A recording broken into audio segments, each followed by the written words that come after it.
The Corvallis School Board special meeting for November 18th, 2021 is called to order at 6:32. The meeting is called to order, and the first item on the agenda is the Pledge of Allegiance. If you're willing and able, please join me for the Pledge of Allegiance. I pledge allegiance to the flag of the United States of America and to the republic for which it stands, one nation, under God, indivisible, with liberty and justice for all.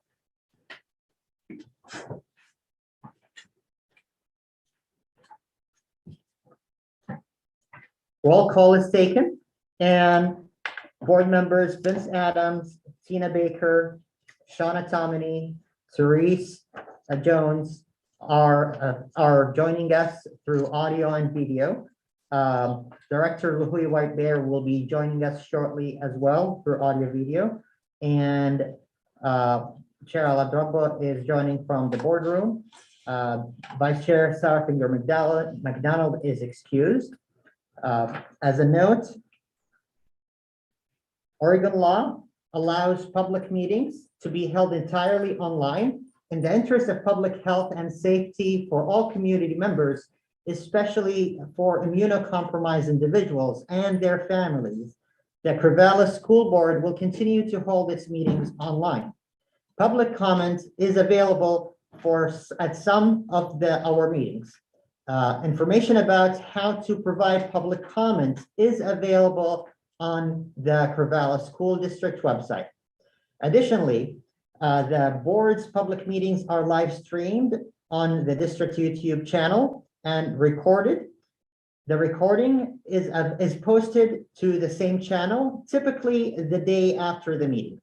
I am grateful that this technology makes it possible for more community members to view and or participate in school board meetings, given the flexibility by Oregon law. I would note, as we navigate through the pandemic and with technology challenges, some board members and participants will be participating without the video on at some times or all the time. However, they will be participating through audio all the time. So with that, we will transition to, and I would note Director Luhui White Bear has joined us. And with that, we will move to the next item of the agenda, schools improvements plans. Annually, the Corvallis School Board hosts 2 sessions for the school improvements plans. And we're very excited to have the first session for this year with the elementary schools group, including Franklin. So welcome, and Ryan. Yeah, so I think you covered it. This is the second year that we've done a joint presentation by our elementary principals and our elementary coordinator. This year, we also have Santee, who will be joining us in her role, so providing information around data. And that's been a really great addition to the team because it's allowed the principals to have access to data in a way that has been challenging in the past. And so that's been a great addition to the team. So tonight, they'll be providing you with information related to their school improvement plan collectively, which again is a move away from those individual schools making individual decisions to sort of a collective vision of the district. And with that, I'm going to go ahead and turn it over to the team. All right, I'm going to kick us off, and I think we should have a presentation. So whoever is starting that, go ahead and get started.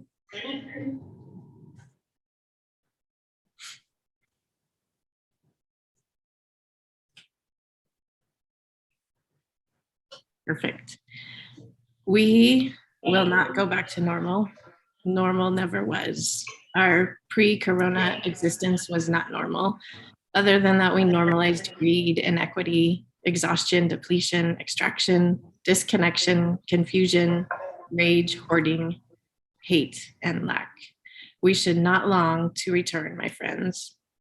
We are being given the opportunity to stitch a new garment, one that fits all humanity and nature. Tonight, it was important for us to start with this to remind ourselves and you that we work better in a collective and that we are continually fighting against a get back to normal and working pretty intensely on keeping equity at the center of what we do. And I hope tonight through the presentation, you'll see that and understand that this is still a key value for all of us. We have our team ready, I think, to introduce themselves. My name is Amy Leeson. I am the Elementary Teaching and Learning Coordinator, and I am happy to be here tonight. Okay. And I am Craig Harlow, Principal at Franklin School. Beth Martin, Principal at Catherine Jones Harrison Elementary.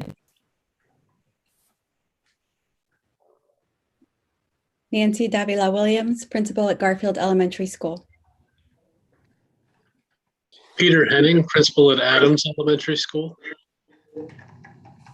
Aaron Hale, Principal at Lincoln. Tracy Fisher, Principal at Bessie Coleman Elementary. Byron Bethers, Principal at Mountain View Elementary and Corvallis Online Elementary. And Eric will be joining us momentarily. He was double booked for the beginning of our session tonight, and he will be here anytime. And he is a principal at Letitia Carson. And with that, I think we're ready for the next slide. Lee? Oh, and Lee, you can introduce yourself as we go to the slide. How about that? Thanks. Hi, I'm Lee Santee, and I am coming today as the Research Assessment and Growth Coordinator with the district. And I just wanted to begin by giving an overview of our schools as a whole, and then we'll kind of hone in on where we hope to focus our goals and our improvement. So across the district, we have 2,483 students at the elementary level. 34% qualify for free or reduced lunch. 12% of those students are active ELL students, and 10% of those students are receiving services through an individual education plan. I will just make a quick note that probably that free and reduced lunch number may not be very accurate, because this year we have that wonderful opportunity to offer lunch to any student who needs it. So our numbers may not be so accurate in terms of families filling out that form. If you can go to the next slide. And this is just really a breakdown of what our schools look like through racial demographics. As a whole, at the elementary level, we have, let's see, 1% of our students identify as Native American Indigenous, 5% of our students as Asian, 1% of our students as Black, 19% of our elementary students as Hispanic or Latinx, 9% of our students identify as multiracial, 1% identify as Pacific Islander, and 64% of our students at the elementary level identify as white. Okay, so now we're going to dive into where we want to focus. Right. You can go to the next slide. It was important as we were planning this to remind the board and public watching these next two slides that when we are thinking about our initiatives and thinking about the work we do, we come back to where the board has guided us and where the district vision is. And so just a reminder that the core beliefs that we strive for and that we work with and that we utilize when we're planning the work that we do are still important to us. Relationships, building a community of trust, that our inclusive learning environments are culturally relevant, that we utilize real world and experiential learning and it's meaningful and applied, that we keep community connections as much as possible to support our learning, and that we continue to be adaptable. And these are key evidence from the board. Next slide. And then tonight, you're going to hear about 4 main goal areas, and they are aligned with the four of the board goals that you have set. And so I think, again, just that reminder that the board, your role in setting our work is really critical. And we wanted to remind you that that's the work that we're doing, and you'll have some evidence of that tonight. So you'll hear some goals, and one goal in each of these 4 areas. All right, Lee, next slide. Or no, I think it's me one more time. So yeah, you can go to the next slide. Briefly, I'm just going to give you a big picture. Here's our goals. You can just think about it, and then we'll get into detail about each of these 4 goals. So first, you can click again.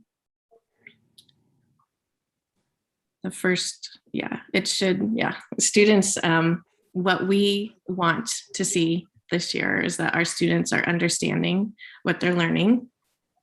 Click again. That they're able to be themselves at school, in the classroom, and with their friends. That they have learning experiences that are helpful and connected to their life outside of school. And finally, that they know an adult from the school that they can talk to, especially when they're feeling upset. So we're going to talk to you a little bit about how we came up with those, what metrics we are looking at, but I wanted that to set the stage. All right, next slide. So before we jump into details on those goals, I just wanted to give an overview, because many of you know that whenever we talk about school improvement plans, we dive deep into data that we have. And I just wanted to give a little bit of background on that. As we started this process, of course, the first thing that came up was, oh my gosh, we're in the middle of a pandemic. We don't have any data.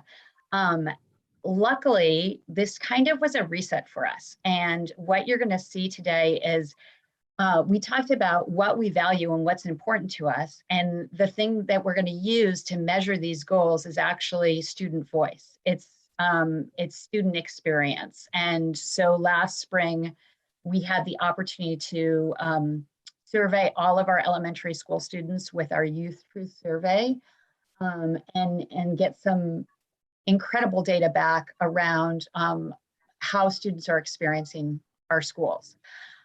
Before we jump into that, I'm just going to explain, you're going to see a number of different types of data.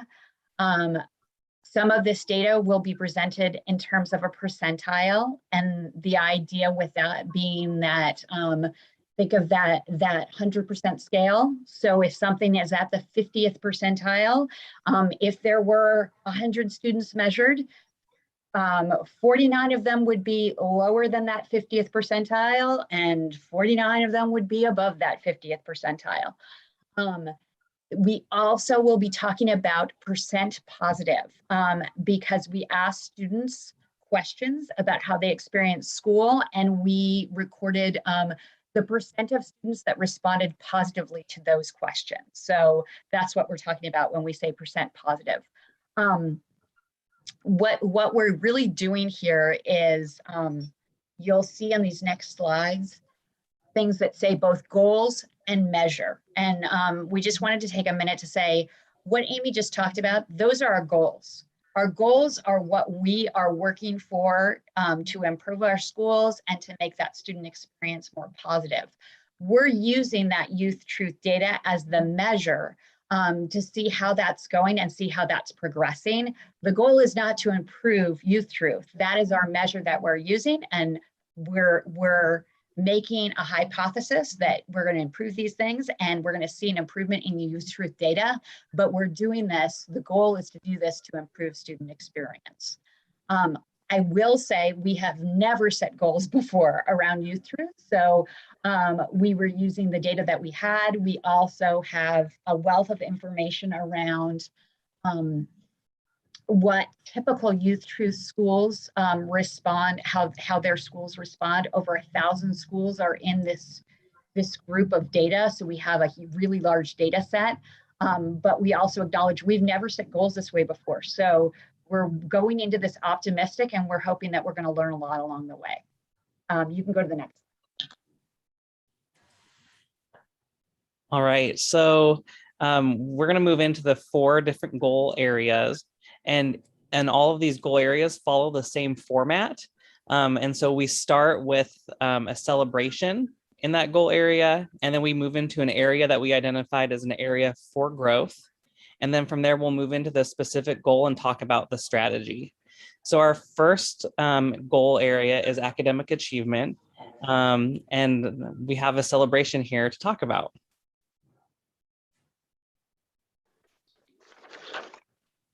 So when asked the question in the Youth Truth Survey, and we're looking specifically at 3rd, 4th, and 5th grade students across the district, when you make a mistake, does your teacher help you correct it?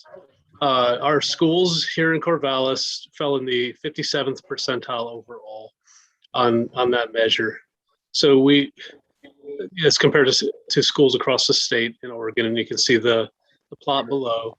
So we found that a celebration to build off of, and it drives us towards our focus area for our goal. And the next question.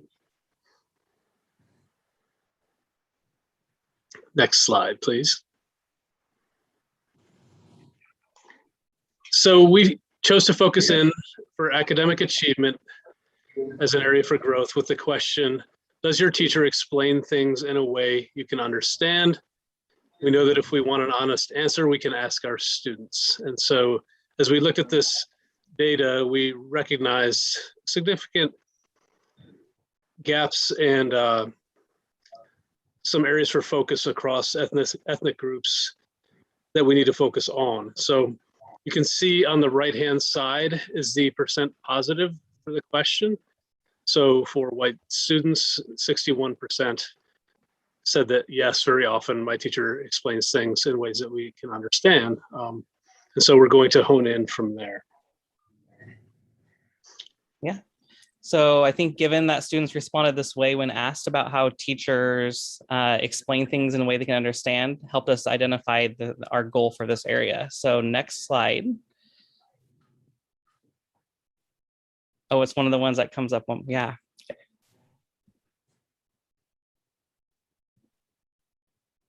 So to start, you can see that we started with this measure of 53% positive of that says that my teacher asks if I understand what I'm learning.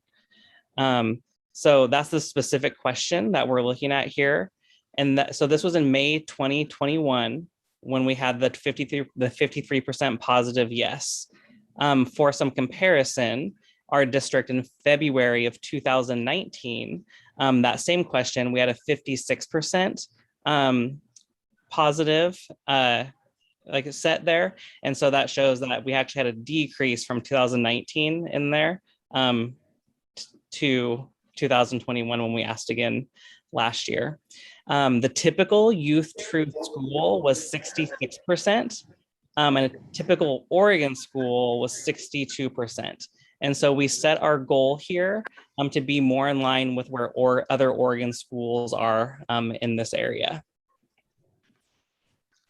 Specific strategies that we identified to work on this goal include providing teachers feedback on how all students are or aren't able to demonstrate learning, and providing teachers feedback on the use of formative assessment, specifically tracking progress and adjusting instruction. And so when we talk about these goals in the more slides to come and in this goal, like Lee said, we started with the student voice and student experience at the center. And then you can see our strategies move out to teacher practice, and that teacher practice gets influenced. And we talk about administrator practice that influences the teacher practice that then in turn influences the student experience. And we can measure that by gaining student voice from the Youth Truth Survey.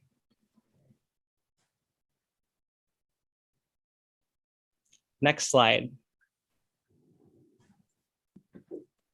So our next area is the area of equitable systems, and one celebration is the student response to the question, do adults in your school respect people from different backgrounds, people with different skin colors, boys and girls, people from different countries? The data shows our district in the 83rd percentile compared to other Oregon districts. And then below that, you can see it broken down by grade level. Next slide. We identified an opportunity for growth related to the following question. Can you be yourself with other students? On this slide, the student responses are color-coded and disaggregated by race. And given that we know the research about learning says students learn best when they can bring their full self to the classroom and are learning in an accepted, respectful space, we took this information as critically important. So our goal on equitable systems is centering the student experience. Next slide.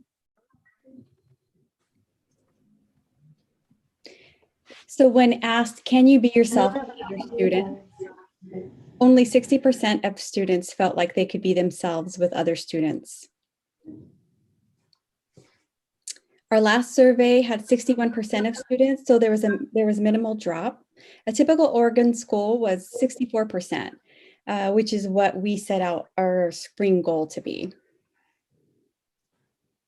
So some strategies we're focusing on are providing teachers feedback on the use of equitable systems in the classroom, supported by the implementation of our social emotional curriculum, Caring School Communities, and our district racial equity lessons, in addition to general classroom strategies that promote inclusivity.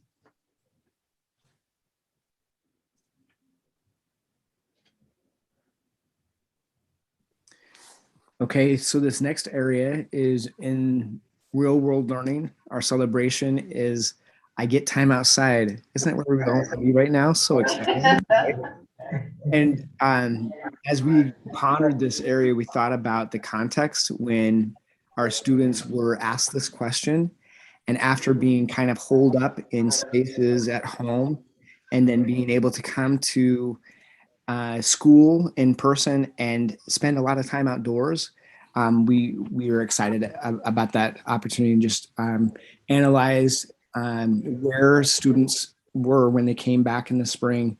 I remembered students just being totally enamored by the process of the construction at our site and across the district. You know, there were lots of construction opportunities, and then also just being able to connect with the land and place for folks to have a space to go to with their friends, peers, and just seeing their eyes light up. And so we're excited to move forward with that and just build on that strength and that student voice that affirms the value of being outside. Next slide.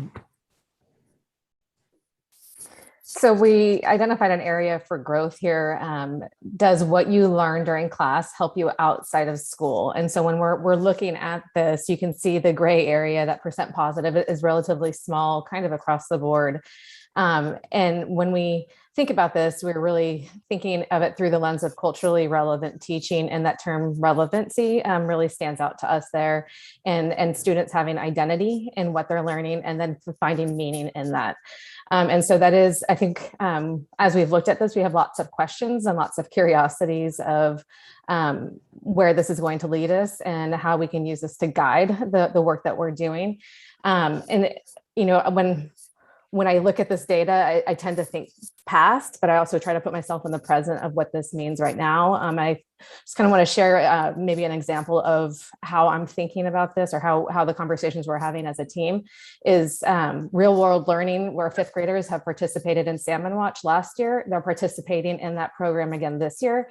That's a real world learning experience. That's project-based learning. It's hands-on. It has that piece of relevancy. This year, students have had the opportunity to do a field trip. So they've been out there, they've been hands-on, they've been with the scientists, they've seen the salmon spawning, they've had the stations that they go to. And in that, being out there with the students, hearing the identities and the potential they're seeing in themselves for, oh my gosh, I can be a scientist, or this is my first time being at a river. And so just hearing that self-talk and excitement is a curiosity I think that we all have of what does that impact have? And at the same time, I know when I think of blind spots with that, or still questioning, is what perspectives and what identities are missing in that experience. Because what we did not do was talking about the Indigenous perspective on the land that we were at that time.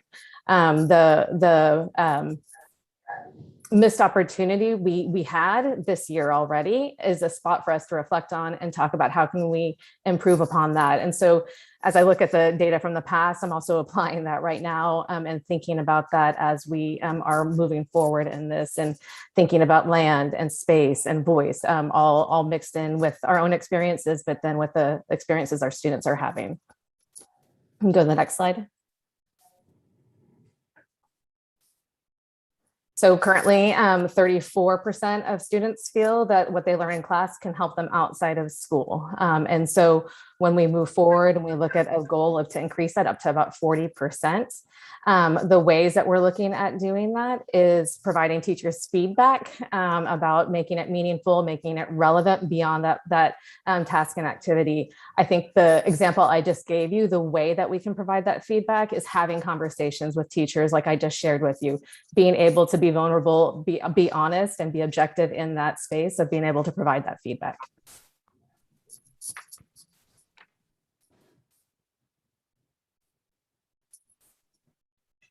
Next slide. Hey, good evening, board. This is Eric Beasley. I was just presenting to some pre-service professionals at Pacific University, so I apologize for being late and appreciate the opportunity to be here with you guys tonight. Health and wellness, obviously our students returning to in-person learning is our highest priority, and the intentional focus on health and wellness is critical. This first slide looks at a celebration. Do you like attending your class?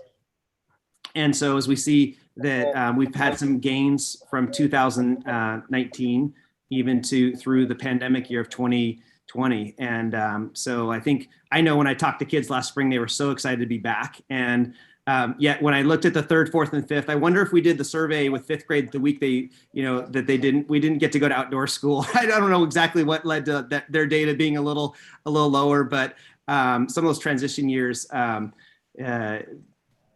health and wellness continues to be a really, really important topic for us. And obviously when we know we're not talking just about, health protocols, we're talking about, the social, emotional well-being of our kids and our staff. So we're going to jump to next slide and turn over to my colleague, Craig. Great to see you, Eric. And so a key indicator for healthy mental well-being is having strategies to feel better, as we all know. And looking at the information led us to wonder if students don't have a strategy, do they have someone at school to help them out, to work on strategies, develop those skill sets, to navigate what we know is part of being healthy: stress, anxiety, pressure, disappointment, celebrations. And what we found out in the next slide, if we can go to the next slide, where we landed on our goal, is our current state is 54% of our students indicated that when I'm feeling upset, there is an adult at the school I can talk to. Our goal, our measure towards our goal is in the Youth Truth coming up this spring, we'd like to have at least 59% of our students respond that when they're feeling upset at school, they know there's an adult that they can talk to, an adult, and better yet, a menu of an adult, to connect all students with a trusted adult, focus on the identity that they do not have a trusted adult at school. We know that if every student feels that, that measure is going to increase. All of our teachers utilize a social emotional learning program called Caring School Community that includes starts and ends the day with caring, connection, a welcoming that all of you are important. And that's a closing circle and lessons that build community and that collective feeling that was referred to earlier. We continue to teach social justice lessons that prioritize our vision for a welcoming and inclusive classroom for all students. This is where many of our goals cross over that you've heard previously. Our work on equity directly impacts the health and wellness of our students. And that, in fact, is a foundation for academic achievement. Yeah, Craig, and I want to also add in terms of strategies, all of our counselors have been teaching lessons in the classrooms and in small groups that focus on strategies to stay regulated.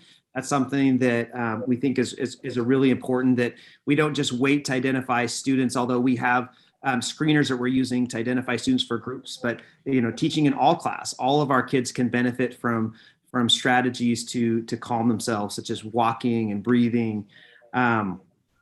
And all of our students we know have unfinished learning, not only with academics, but in our social and emotional development. So we've been increasingly training and integrating our amazing classified staff. And I'm really proud of this. I just have to say how our elementary team has utilized inclusion assistance in the classroom, and we really appreciate the district philosophy on that.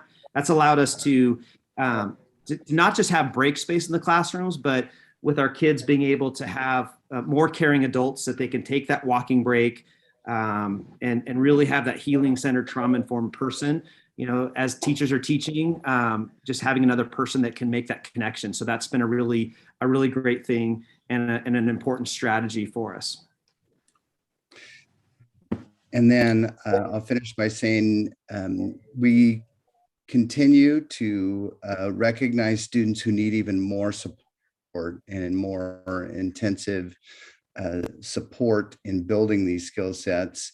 And as you, the board, know, we have supported that through an increase in the school counseling program and also through our mental health therapists and skills trainers at each elementary site to support those students. All right. Last slide. Thanks, Greg and Eric and the whole team. So just a kind of recap. You heard the data, and just a reminder, here are our 4 areas that we're focusing on this year. Understanding, our students really understanding what they're learning. Our students being able to be themselves at school. That they are able to have learning experiences that connect their life to outside of school.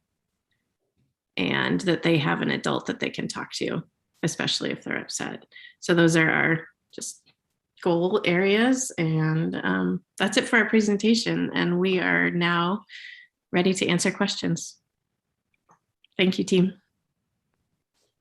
Thank you. I just want to say, as I see the last bullet points in the slides and reflects on the mission of the school, it's beyond just the reading and writing, and it's about being their authentic self, being able to have deeper understanding of what they learn, and being able to connect with the learning into the outside world and be part of a community. So that's exactly what these 4 points are accomplishing, is just beyond the transcript, beyond the grade, which is very deeply appreciated. Thank you, team, for the presentation.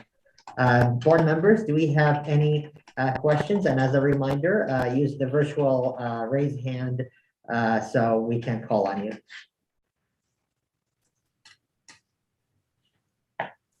Vince? So forgive me, I'm not going to speak well because I'm still processing what you've presented. And so one, I want to say thank you so much. I've been waiting for a year and a half as a board member to get grounded and get a sense of where we're at with our kids. And so thank you so much. And no surprises. I mean, there weren't a lot of surprises in the data. What is immensely surprising and so exciting about this presentation is this approach of essentially using a meta-analysis, because in the absence of student achievement data, you've chosen to use student experience as a meta-analysis to get at student performance, which is brilliant. It is, and now I'm thinking as a board member, I'm like, how do I govern that? No one's done that before. How do we hold that accountable? And it's just a wonderful and exciting change and development that this team has created. And I'm wondering if it'll be very interesting to see how this plays out and what we learn over this year. And so thank you so much. And I'm wondering if this is because I think about our team, our district, we have some of the best educators in the state, maybe nation, and we have, very good education systems. And yet we still struggle with reaching the very end of the distribution of our students and achieving that 100% success that we're all striving for. And I'm wondering if this approach is such a departure, and it's really addressing the thing that we haven't been tracking, because we've been caught in that, in the system that was created by No Child Left Behind, where we're all focused on student achievement, and that's what we're held accountable to. And you've broken that system by saying, no, we don't have the data. We can't hold ourselves accountable to that. So we're going to hold ourselves accountable to student experience. And it's just refreshing and exciting. And I can't wait to follow your lead. So thank you so much. Thanks, Vince. Thanks, Vince. Next up is Therese. Thanks, Sammy. Thanks, everyone. It's always really exciting to hear the innovation and creativity that you guys are applying to our elementary school learners. My question is, if you could share a little bit more about the formation of the social justice curriculum that you referenced. Is it a set curriculum? Do you have people in the district who are collaborating to create those assignments? How is that working in terms of creation and implementation? Well, Therese, after this presentation, Melissa and I and Nikki and Marcianne are going to present on just that.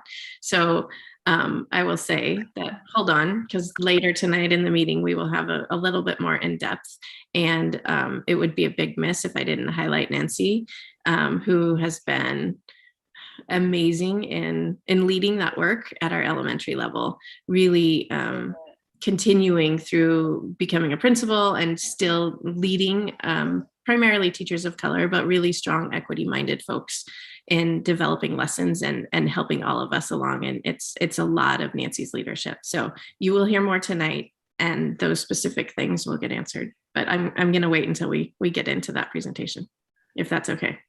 Oh yeah, that's fine. I'll save all the hard questions for that. So thank you. Thank you, Therese. And for those who are watching, that's expected to be in an hour and a half, about that. So with that, I'm not committing ourselves, but approximately an hour and a half from now. Tina, and then Lou, and then Shauna. Tina? Hi, everyone. I just wanted to say thank you for all your hard work and also preparing this presentation for us tonight. It was very informative. One question pops out to me is for the health and wellness goal. How are you reaching out to students, and how are you identifying students who need the extra connection with safe adults, or some extra connection for some regulation, specifically for the small groups that Principal Beasley was speaking about? Could you elaborate on how you identify these students, and how do you identify the quiet students who are doing okay academically, but really are holding everything in before they actually have some type of a crisis? How are we identifying these before we have some type of major crisis going? Thanks. Yeah, Tina, thanks for that question, because since I did the help, Amy, do you want me to make a run at that? You can start, and if I have something to add, I'll add it. Yeah, I think that I'll say historically, schools have used outdated systems such as referrals to identify kids who need, and that's not what we're up to. We have used some screeners in the past. We have a new one we're using called DESA this year that we're excited to use to help us screen students. And so teachers actually take a minute and do a survey about each student, and that helps us kind of, look at that. During when kids were at home and learning, we started a model, like we're meeting regularly or weekly with our teacher teams called inclusion PLCs, where they were, along with the classified staff, identifying students from the classes they were seeing those needs from. So we've been doing it kind of in a qualitative way through through collaboration with our teacher teams. And then we're excited also to bring that an instrument into that this year. It's been a few years since we've done that. So I think I want to add one thing to that too. I think we've had a focus on care and connection and what it means to build a authentic relationship with a family and with a student. And through that focus, we also use that knowledge gain from those relationship building instances to then have conversations within an SST process, which is a student support team process within our schools. And so students who may typically be quieter or have needs that don't surface maybe through other types of ways, when we really take the time to build a deep relationship with a student or a family, we can learn more about their experience. And then we can also then hold that story and use that story and that experience to talk about the types of supports we need within our system of SST to then build the types of supports that would engage and support that student and family. And may I add just one more thing, Amy, if that's okay?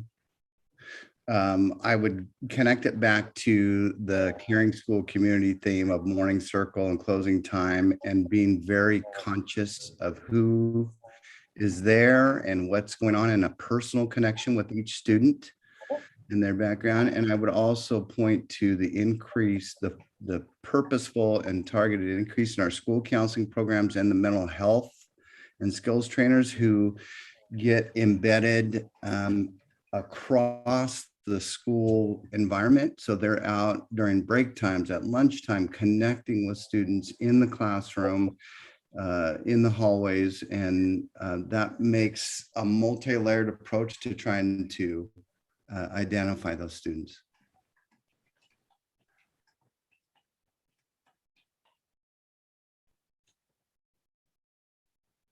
Awesome.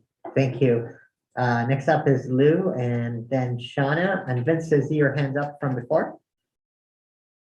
All right, then Lou.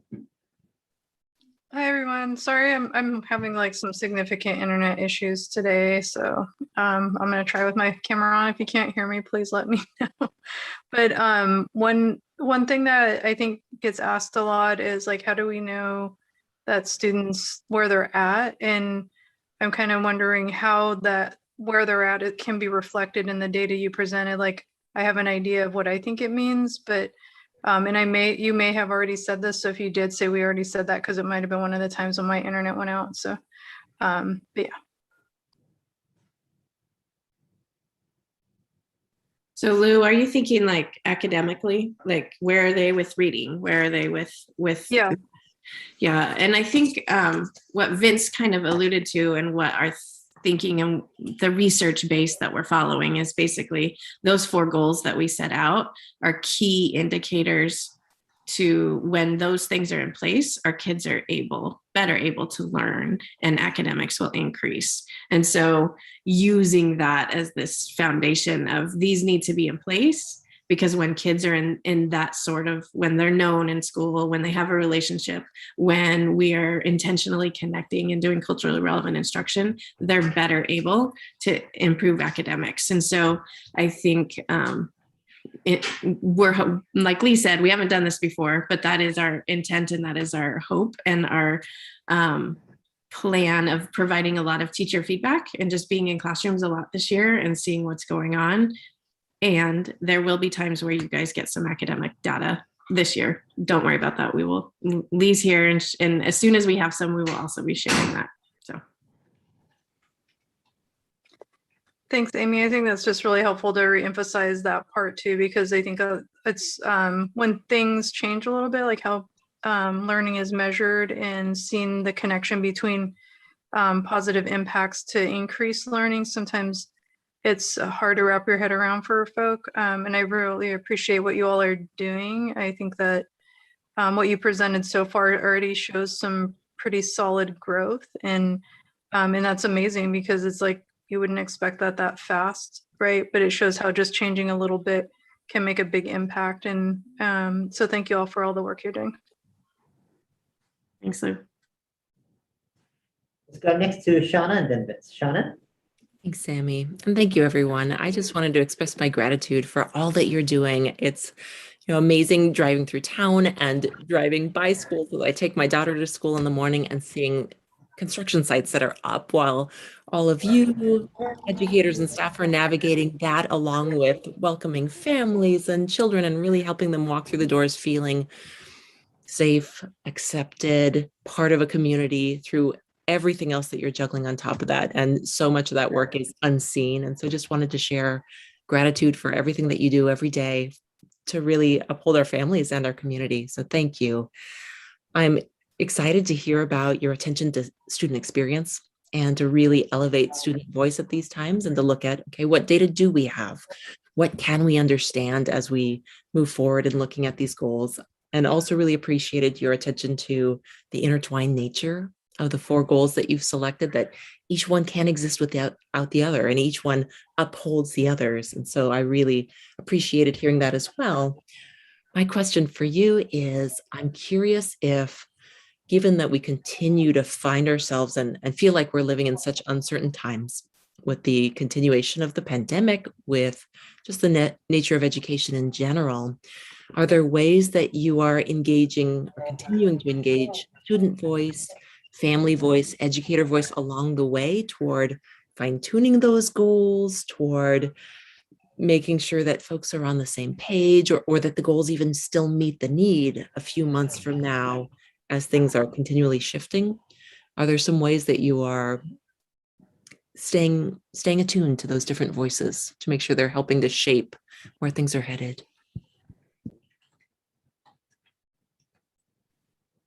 I would say, and then anybody can add on, there's probably a variety of ways that those are happening. This year will be a first for a few schools that will have a safe group at the elementary level. That hasn't happened in the past. And so I would say thinking about equitable systems and listening to students, that's a way. We'll continue with our youth truth. I think if you look at the strategies that we chose, and that line that if a principal does this and a teacher does this, then the students will benefit, really being intentional when we go into classrooms about looking for these areas. And so when Ryan's out walking around with Tracy, they can be looking for one of those things. Or if I'm with Byron and we're walking into a classroom, keeping these strategies top of mind is another way. And then I would also say most of our schools, if not all of them, have an equity team that also has some input from an outside member. And so just being intentional and listening, utilizing the protocol and our compass and our multiple perspectives is part of what we should be doing all the time. So I'm hopeful that is just kind of part of how we operate, and we don't want to let it slide. And then I guess I would say if priorities shift, we'll revisit that. Thanks, Amy.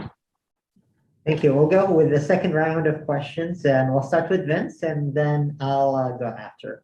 Vince? So my senses are coming back to me, and so I'm reminded that, the board, one of the key things that a board needs to do, particularly when district is taking on a new initiative, is to take a stance of informed oversight. And so that usually takes the form in board education. Now, I understand that it is all hands on deck right now. So under normal circumstances, I would be saying, oh, we need to have work sessions and we need to have educators come into the boardroom. I'm not going to make that request. What I'm going to say is, are there articles or a book or two that you can offer us so we can educate ourselves? And because I have a feeling that, you educators, you're doing your work, but you're out ahead of us a little bit.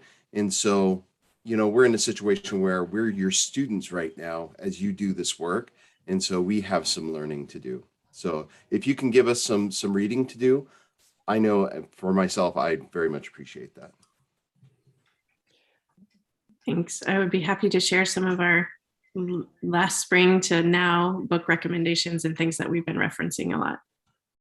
I also would like to add, just a few years ago when our district was focused on Zaretta Hammond's work around culturally responsive teaching in the brain, just the foundation of preparing for rigor and the importance of relationships, and just how again, achievement is tied to that basis of relationships, and culturally responsive teaching is all around listening to students' voices and community. We mentioned our caring school community. They're so great when you reach out to them, and their website, CCC, they're a nonprofit, along with Bridges, that blog. So if you're particularly interested in how, I just love that our standards are our main focus. The curriculum materials that we've selected and you guys have worked on are really, really amazing professionals that that we be able to pull resources from. And so those resources also, I would just highly recommend checking out. And I think the only follow-up I would say is don't walk away with an assumption that we're not being warm demanders and keeping curriculum and instruction top of mind, because we believe that can continue to happen alongside the social emotional growth we know our kiddos need. So both things are front and center in our minds. I think, Amy, to reinforce that, not only do we believe that they can, but that they will, when we are hitting on the goals we've highlighted with you, that our reading data, our math data will improve, our traditional measures around behavior. So to Shauna's question about will we be checking in, we will be following all those measures all year as we always do, and looking at them through a different lens. And reading books is awesome. And I think like there's like a lot like backing behind like what we've talked about through a lot of text and a lot of different research. But that to me personally doesn't mean anything unless I create time and space to have conversations with lots of different folks to hear about what their real experience is, and pairing that with the readings that we do is what has helped me as a leader show up in a way that I need to show up for students and families in our school. I'm just going to add on to what Byron was sharing too, is this team has really talked a lot about slowing down and centering children. And those sound really simple, and they're really complex to do that in a highly adult-centered system if we let ourselves fall into that. And so our conversations, we've flipped this kind of narrative on how we're discussing children. And so you're hearing tonight a experience based on a child's school experience that's helping guide us to do our work. So what that looks like now is we're not showing you a bunch of STAR data to then talk about what we're doing to help kids. We're hearing from the kids' experience. And what that looks like in an academic setting is we're seeing really strong relationships with adults in the classroom that are sitting down and doing one-on-one assessments with kids, and depending on that, to help guide what that instructional practice is for children, instead of leaning on a pretty quick assessment, which is relevant and has meaning, but it's not going to be what determines that child's trajectory in their educational experience. It is really child-centered, and that's tying into trying to have students find that identity, be able to show up at school, feel seen and heard and supported, and have confidence. And so that's going to take time. It's going to take time for us to understand, are we doing that well? Are we doing that right? But we're hearing from the kids to guide us, and that's taken us to be able to pause, question ourselves, question our practices, have those harder conversations. And so that stands out to me when I'm hearing Byron speak, and then also thinking about resources that we have. It's being in there with the kids. It is that slowing down piece that kind of stands out to me right now.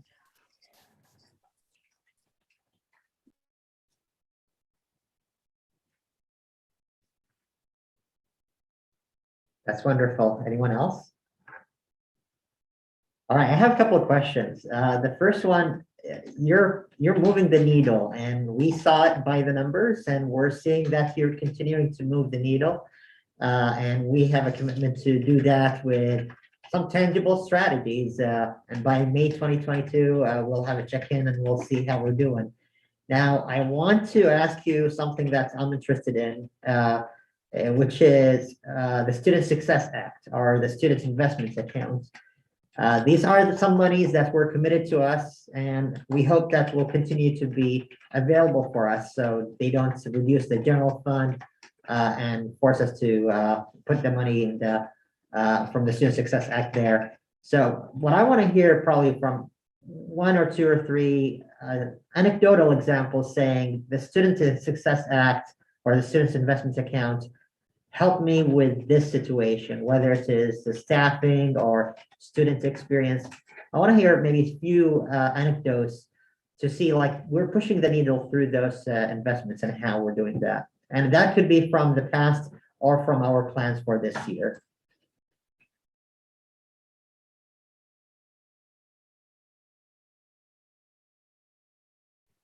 So for me, the most obvious place where that's showing up right now is in the increase in counseling and mental health supports that are happening in our elementary schools. That's probably the one that you'll hear the most about from this group, because I think that's the most tangible example of what you're seeing in our elementary schools. I would say the other one, Ryan, that is a little bit of a focus on SIPs and reading intervention along with a counselor and mental health. So, and anything you guys want to expand on that? I would just add that, like, when we mentioned inclusion assistance in the health and wellness, a lot of traditional districts or models will, say, okay, there's these kids that struggle in each of these classes, so we're just going to pull them out and do a group here. By actually putting inclusion assistance into like all of the kinder classes or whatever, we're able to provide more. But there's a cost to that, right? And so those are people that can support, our language learners, kids, navigating, disabilities and support groups. And so, but also through relational. So instead of being a siloed, to be more non-categorical with that, inclusionary support has been, I think, a really powerful investment in doing it differently and more relationally. So that's something that for me, I really appreciate. Sometimes maybe in past years, you might get into the first month of school and go, gosh, this kindergarten class really needs more help because there's been just, some needs there. And we started this year with just already, putting that support in there. And it was just really nice to have that, continue. So that's what shows it for me. I would just add on to what Amy said about the SIPS program and having the support that has provided. I think of teams and alignment when it comes to that, and also the individualized instruction that it provides students. And so I've seen just that common language, common way of talking about kids, the strength of the training for all the adults in the building to be able to do that. And so just seeing that, I think is already kind of impacted the academic reading growth in kids this year already. When I just think specifically about the impact of having a full-time counselor in our building, what that's looked like for us is our counselor has already been able to do bullying prevention units with our entire school and is on her second round of full school. So every student is seeing her helping them transition to a new building, which we're very excited to be able to do, but doing social stories around that and making sure that students understand that they're still with their teacher and their class and just in an exciting new space. And then that's in addition to her group counseling and individual counseling that she's able to do with folks. I would add on, same at Garfield. It's been really great to have our counselor full-time and being able to go into the classrooms and teach lessons. In addition to being responsive to incidents that come up in the school and going in to classrooms to address anything around incidents and create social stories around things that happen in the moment, and able to go in there in Spanish and English and relate to the students culturally. It's just been really great to have her there. And recently she gave a presentation at our staff meeting just about all of her services to remind staff that this is available and what does that look like at different tiers. So not only is she providing those services for students, but she's also providing that PD for staff. Awesome. Thank you. Well, my second question, I know Vince has a question. We have 4 minutes, so I'll ask you this question. Let's do a popcorn. Something you're really looking forward to this year in your building, in your school.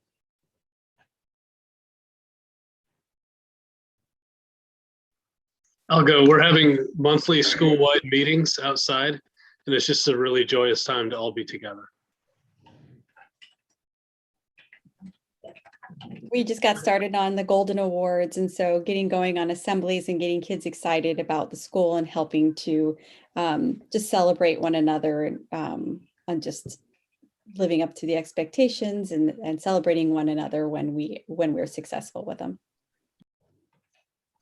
We've been in part. Oh, sorry, Aaron, go ahead. You go, Eric. You go. All right. I was just going to say we have been so excited about the partnership with the Letitia Carson Legacy Project with OSU Extension, Oregon Black Pioneers, and Oregon Black Farmers, and just they've been coming to speak to our kids to help our kids really be proud and learn about the amazing story of Letitia Carson with our new name. And so that's just been phenomenal, and just had no idea how many really great partnerships there were going to be through that process. So thank you for your work to give us that opportunity. Thank you. We're excited to be in a new building and just all of the real world learning opportunities that include like collecting data for each room to see how the temperature is. I mean, simple things like that, to looking at the growth opportunities, that growth mindset. So our theme for the year is growth, always growing, right? And just thinking about the new and embracing the new is exciting. The flexible seating and the collaboration spaces, it's wonderful. So we're looking forward to sharing that space with others. I can echo that. At Bessie Coleman, we're really excited about moving into our new space. And I just see the opportunities for inclusion with being in that new space, with the collaboration spaces and different places where we can come together in that building. I'm excited, kind of based on a little bit what Tracy said with inclusion, about our systems for inclusion and our integration of supporting all students within their classroom settings and the work that we're doing on that. I'm excited about. I think for me, there's two things that stand out. Is just continuing to be with kids. The joy that has come through that is daily, and it's continuous, and I mean, you just feel it, and it's just kind of life-giving. And so just continuing to have that, I am looking forward to. And then just echoing what Eric shared, some staff and I were able to meet with Catherine Jones Harrison's niece today, and we're able to learn how excited she is about the name change. And we're going to meet with her next week, hopefully, and that I think she's already planning the ceremony and wants to be in person and on site and to celebrate with us to do that. And so just that is also, I would say, life-giving for us in this moment. So we'll keep you in the loop about where that's leading, but that's also really exciting. That's wonderful to hear. And if I can share really quickly from Franklin, I'm really excited, and Amy referenced this earlier. We have our SAFE group that just this week went up and did a vertical connection alignment with SAFE students from Corvallis High School and Crescent Valley High School.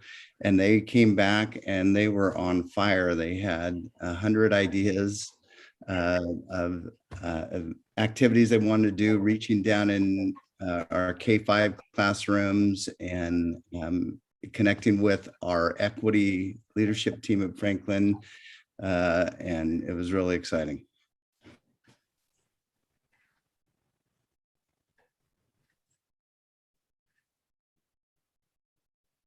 Anyone else? Shauna. Oh, sorry, Shauna. No, that's okay. I didn't want to interrupt what folks are looking forward to, but I just wanted to leave the question on the table, which doesn't have to be answered today, could be sent out over email, but just the question of how can we as a board continue to support you or better support you in your work? We'd love to hear, and I think that we are all ears all the time.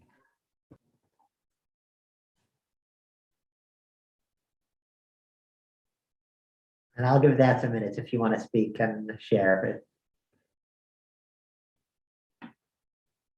I would say that the number of times this fall I have heard our team intentionally feel confident and feel thankful to have the board that we have right now, to know that the work we started, pre-pandemic and through all of last year, we can continue, and that we have support from you feels like it's like, I can't almost describe it in words. It's really powerful. So thank you.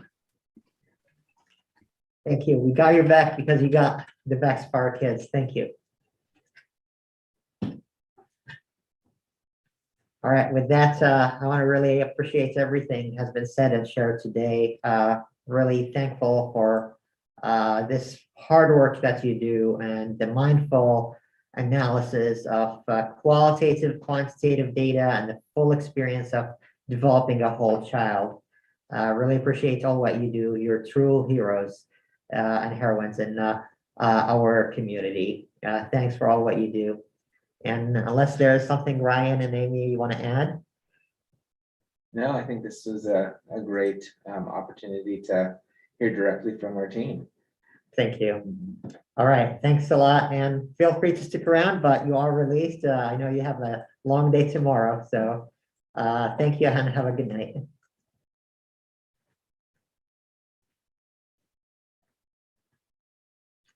And for those who are watching, we will be doing this one more time with our primary group in the next meeting, right? Yeah, our middle schools and high schools. Middle schools and high schools in the next meeting. And with that, now we're going to transition to the bond reports. And the first item on the agenda is bond program update. Do we have a presentation or just reference to the reports? Reference to the report tonight. All right. So board members, we've been presented with a report from our bond program team. If you have any questions, feel free to go ahead. And welcome, Kim and Dale.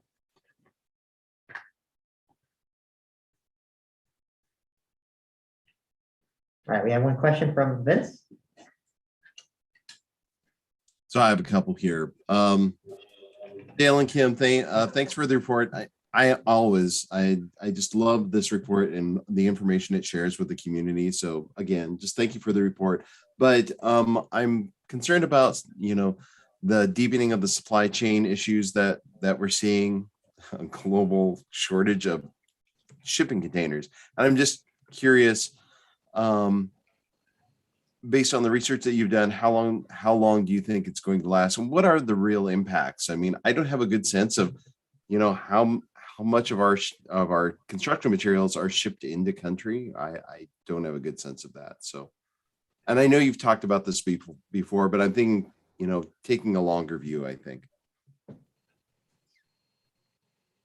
Dale, I can't hear you.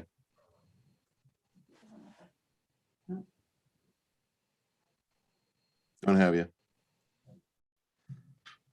I'll take a stab. And Dale can give us a thumbs up or a thumbs down if he agrees. So what we're seeing right now is really about specialty items. So glass roll-up doors, specialized door frames, mechanical units.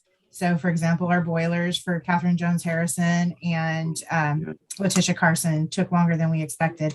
We are seeing some, still continuing to see delivery timelines go from 8 weeks to 20 weeks easily. And so we're really focusing in on how to make procurements early. How long do we think that that's going to happen? I think that that is really a difficult question for us to answer. I know I've heard Dale describe it as a crystal ball. We have no way to predict how long that's going to do, but we are working towards our last set of bids for the bond project. And so knowing that we're going to be awarding our GMPs between now and hopefully by early January, we are looking at how to do early procurements and just order ahead. So for example, we've already placed orders for all of our audiovisual equipment to get through the remainder of the projects. We're just trying to be proactive and make sure that we've got those things. The good news is that we've been able to make alternate plans that don't impact critical path for us.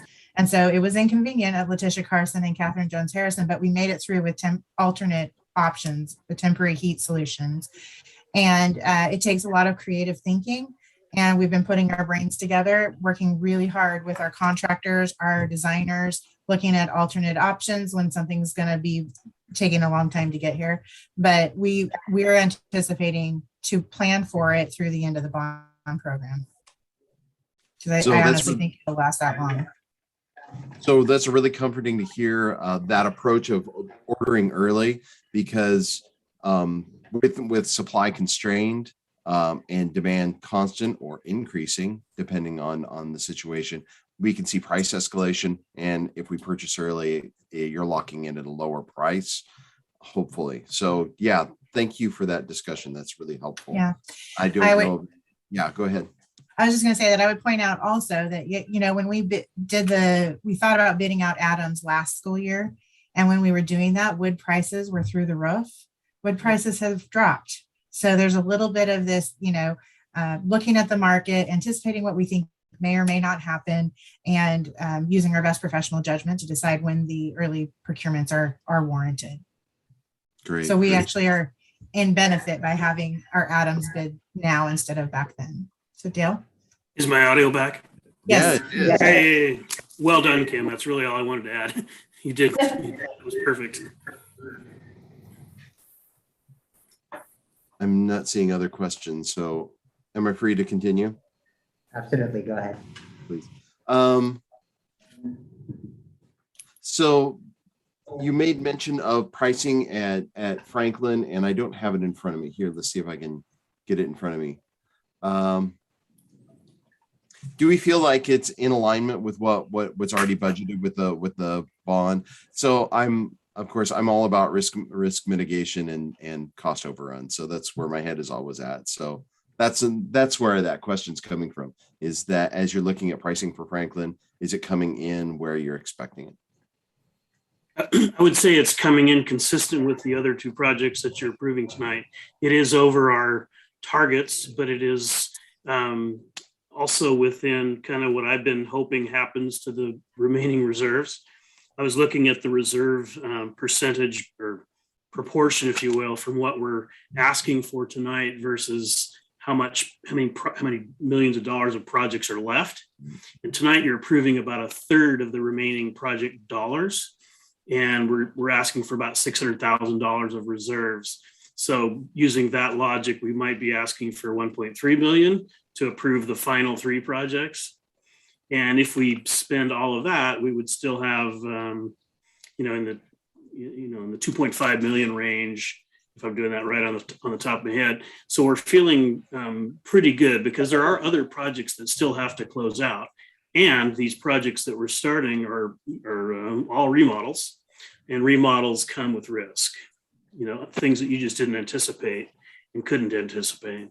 So I feel like we're headed down the right path, and we'll know more as things evolve. The Franklin numbers are so new. It's not wise to get very specific yet. Fortis received them last week, and they need to have time to interview the subcontractors and really analyze the bids that they received. So great, thank you for that. I mean, my concern there is it's an old building, and so there could be definitely surprises there. But I mean, you have been consistent. When you've come for reserve dollars, those requests have always been modest, and there haven't been surprises. So I'm not expecting a surprise. I'm just curious. Yeah, Ryan.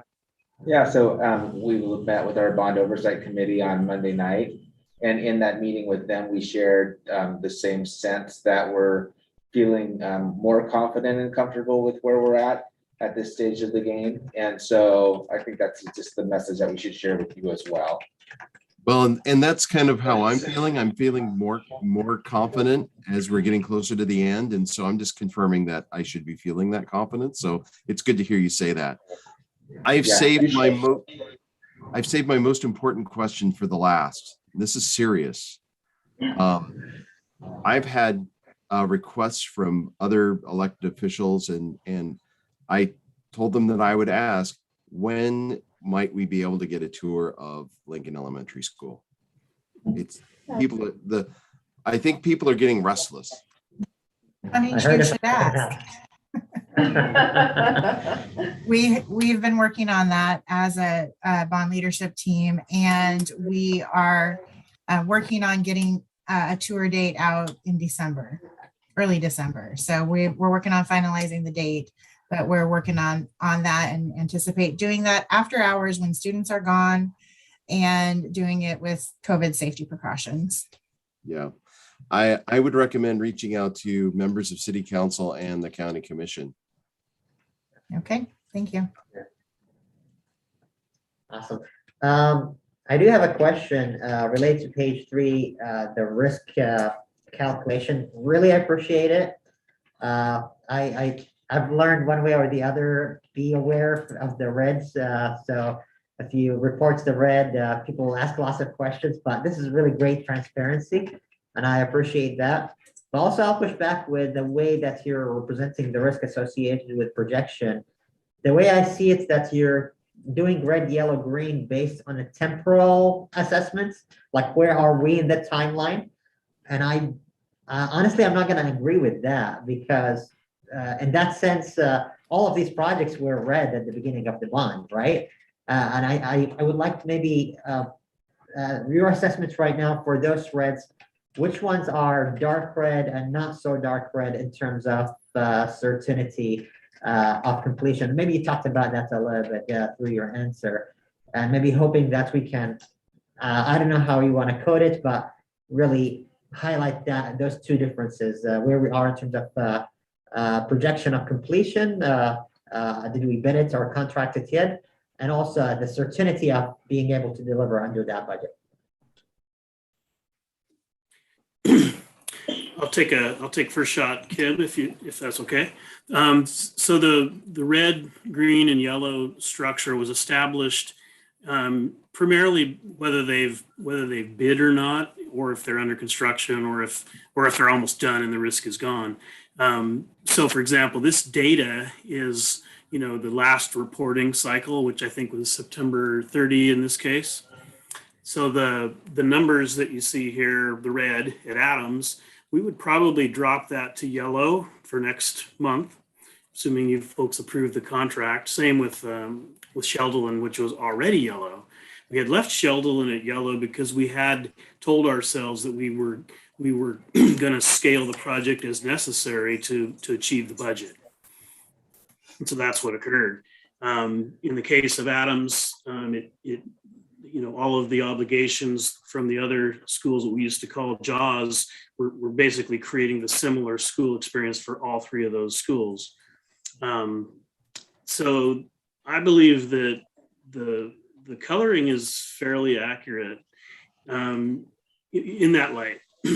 So then in terms of being able to complete the projects as planned, I am pretty confident. We have evaluated our forecasting for all the remaining projects based on kind of our history on the earlier projects in terms of unforeseen conditions in the old schools, particularly. I think it was you, Sammy, that had asked about the old school and the risk thereof. I am confident that we're going to get through this thing with the monies that we have available. All of these projects that you're, in fact, the two that you're approving tonight and the remaining three all have what we call owner's contingency built into those budgets. And so that is a number that's established based on what we think the risk is, to cover things like unforeseen conditions. It's entirely possible to burn through those, but that is why I'm feeling comfortable with the remaining bond reserve amount, and that we don't want to, release all those funds at this early time. So I'm not sure if that helped. And I'd be willing to throw something into that, is that if I was listening to your question, Sammy, about really where is the biggest risk, I would, and I'm going to say this with the caveat that I have no doubt that we'll be able to complete all of our bond promises within available funds. But when I think about the projects with the most risk, it is Harding, with it being a historic building. And the reason I say that is not so much about the work that we have to do, but that we're finalizing all of our phasing plans for that. And we're working through all the technical details. It's a very technically complicated project to be able to upgrade all the mechanical, electrical, heating systems, plumbing in the timeline that we have to do it. And so focusing on portions of the building, finishing those, moving into those portions, lots of moves, lots of coordination, and how to make that happen. And then the risk with Mountain View is that it's a lot of site work. And so there's a lot happening to the parking lots, to the sidewalks, all of that. And so that can be challenging at times. However, it's nothing that we can't overcome. It's nothing that we won't be able to complete. But those two projects, I think, are the ones that I would give more risk to. Well, good. Thank you. Mhm. Any other questions? Ryan? So going back to Vince's request, we have put together a video that we'll be sharing very soon, which will give you a real sense of what Lincoln looks like as well. So it will be something that we'll put out prior to the tour. So again, giving people a sense of what the spaces look like. With kids in the room, in the building? No. Oh, darn. We did it after hours because we're again trying to maintain. Well, that maybe separate- this spring, let's. Yeah. And then lastly, I would say Kim identified a couple of projects where there's some risk.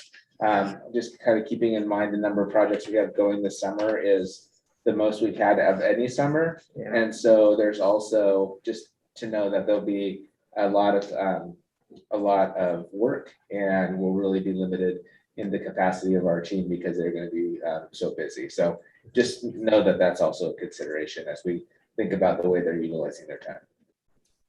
Awesome. Thank you. With that, thank you for the updates and the reports. As always, comprehensive, detailed, and exciting to read.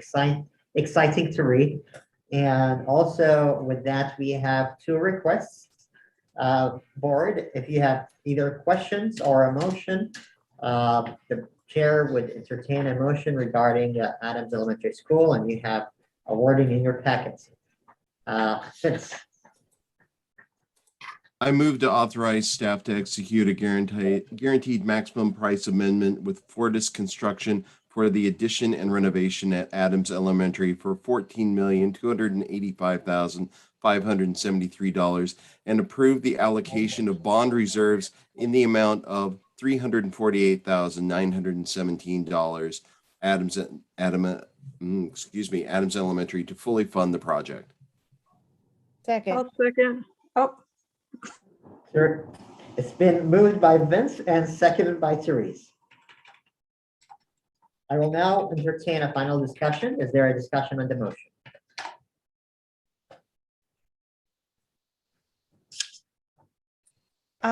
It's not so much a discussion. I just want to say, I appreciate the opportunity to attend the bond oversight meetings. And I just want to say, I always think, well, the board brings really challenging questions to these guys.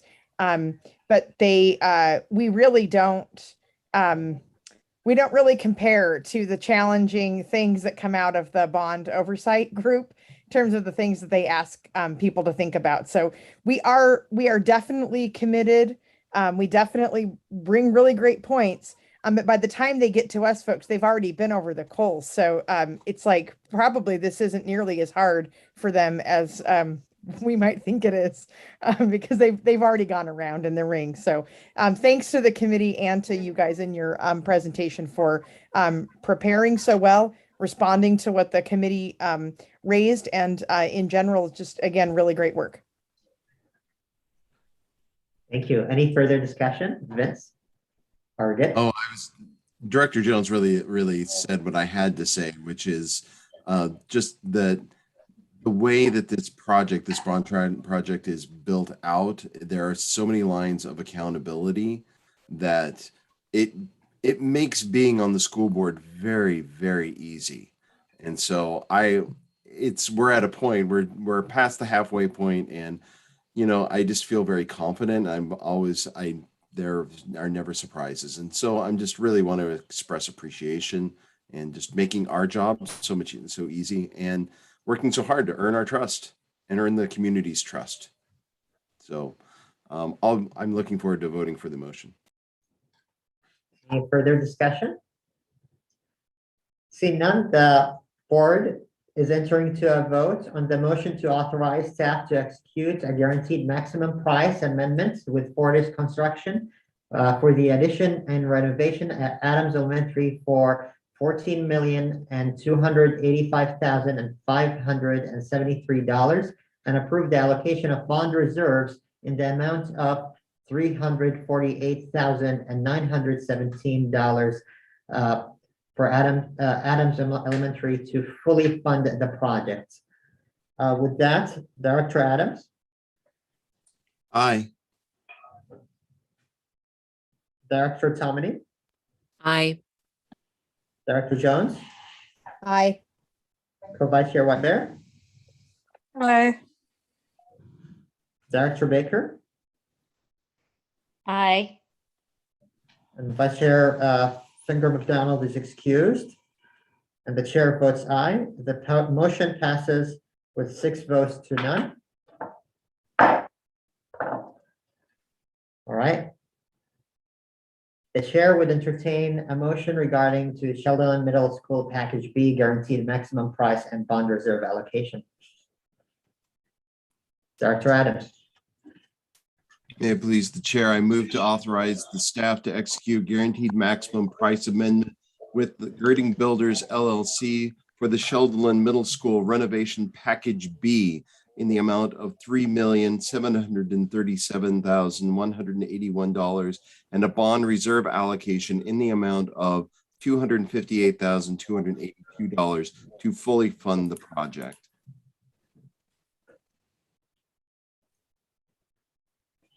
Do I hear a second? I'll second. All right, I will now entertain a motion. It's been moved by Vince and seconded by Shauna. Is there any discussion? Vince? So I have a question on the action, and it's really I was a little disappointed to see that we had to remove the bike parking and solar panel work to make the project go. I understand that there sometimes there are trade-offs. My question is, if there are excess bond reserves at the end of the project, can we revisit these deliverables? Is that a possibility even?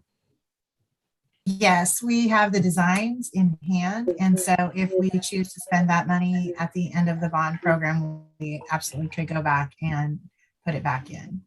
Okay. However, we are looking for a different path towards installing an educational solar array that might be more cost effective, so that because we are committed to having a solar array at every school campus. Great. Yeah. So that was really just, I wanted to express interest.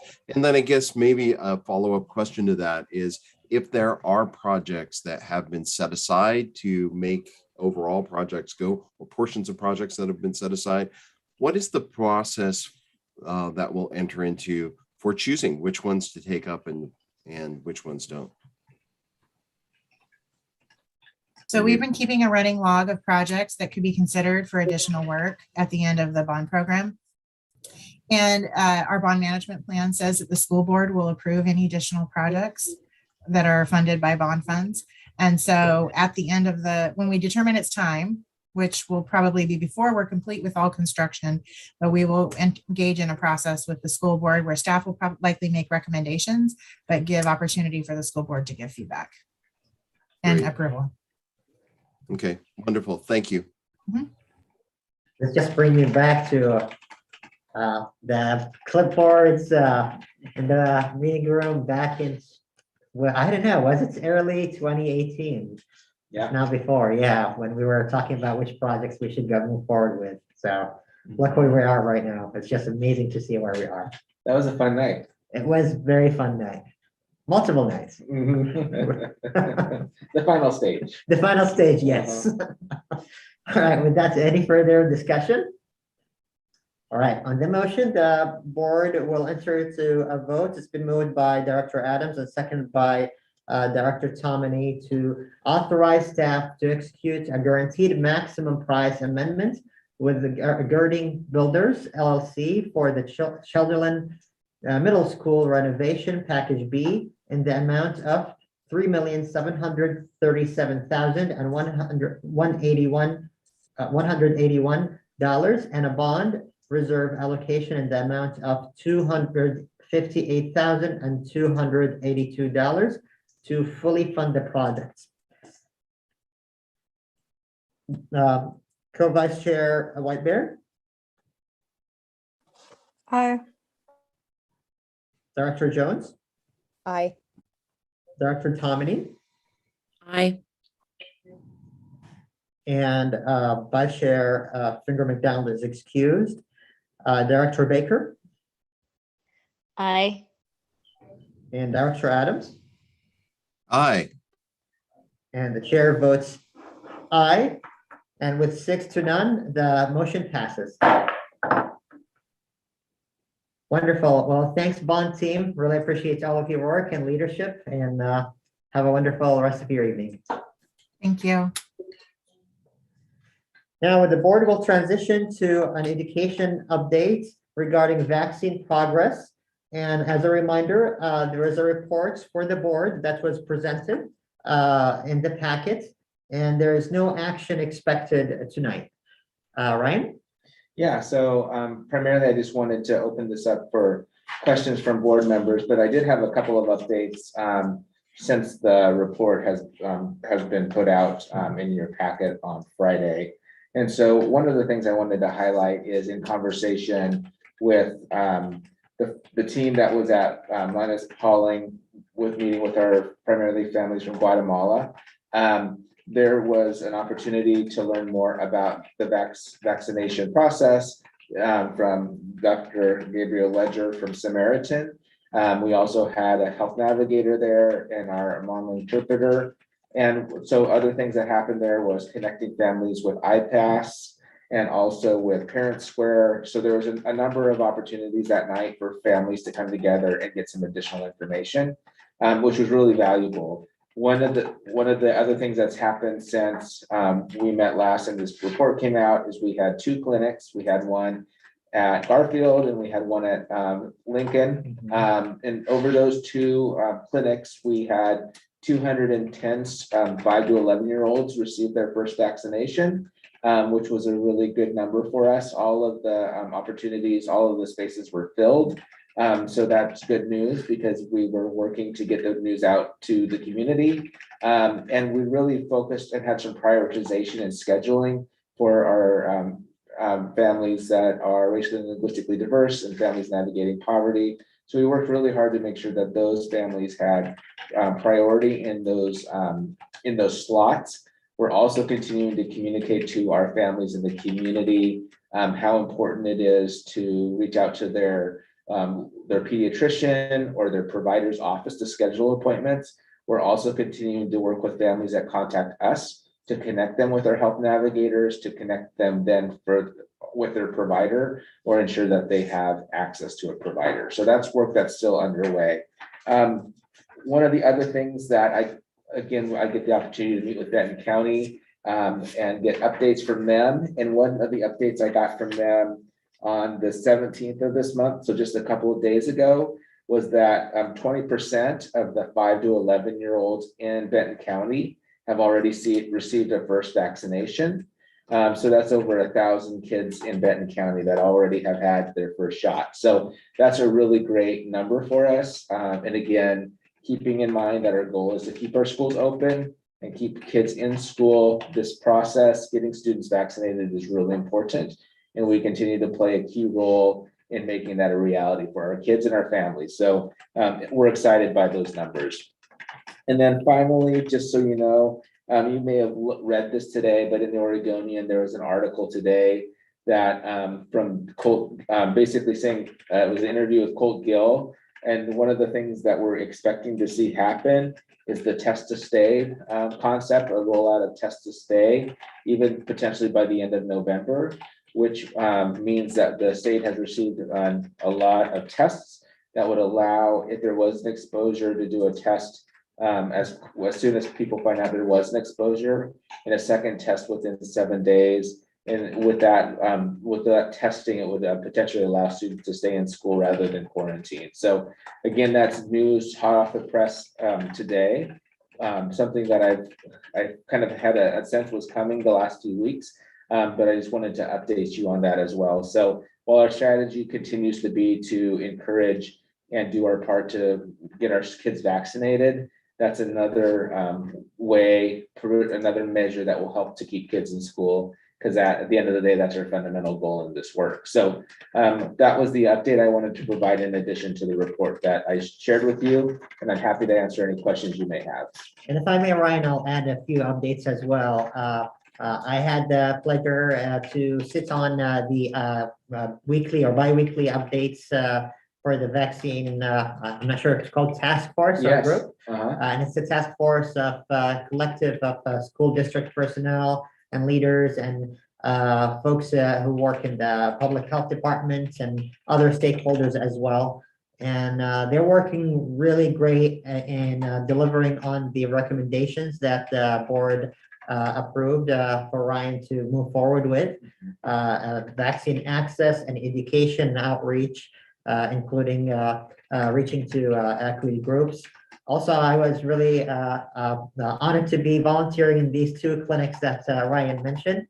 And I did volunteer in many, including the Razor Stadium, where there's thousands coming in and out. But I can't tell you how much more excited and really special I felt about those two clinics.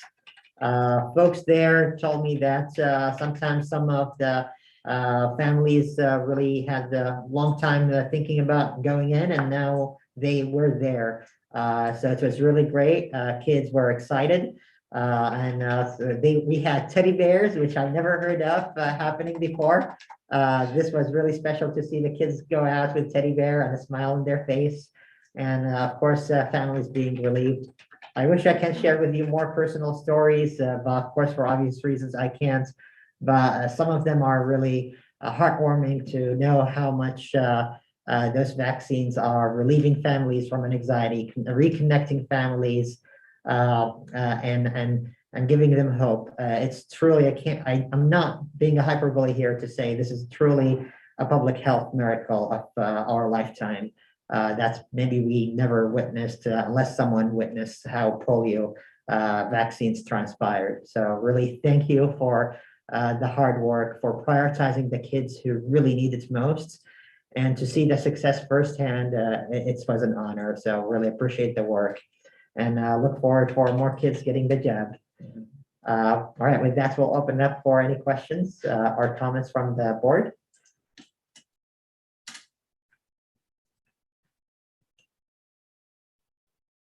All right, Lou.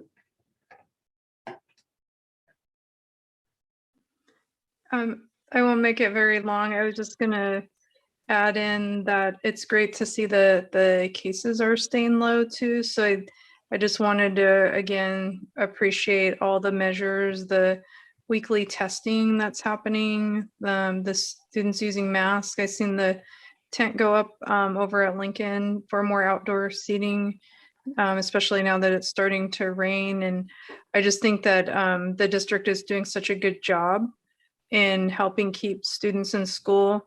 That's exciting to hear about the tests to stay too, because I know that's been an area of concern from some community members. And just the other positive impacts, I was looking at my notes, so sorry. The other positive impacts that you mentioned, Ryan, I don't think that we were necessarily had that in mind, but getting parents signed up for like the iPass, or families, I should say, and the other things that were in the parent square. That's awesome, because that'll just help increase the communication with families and beyond just the vaccination rates staying low, and getting other updates as well. I'm really excited to hear about that.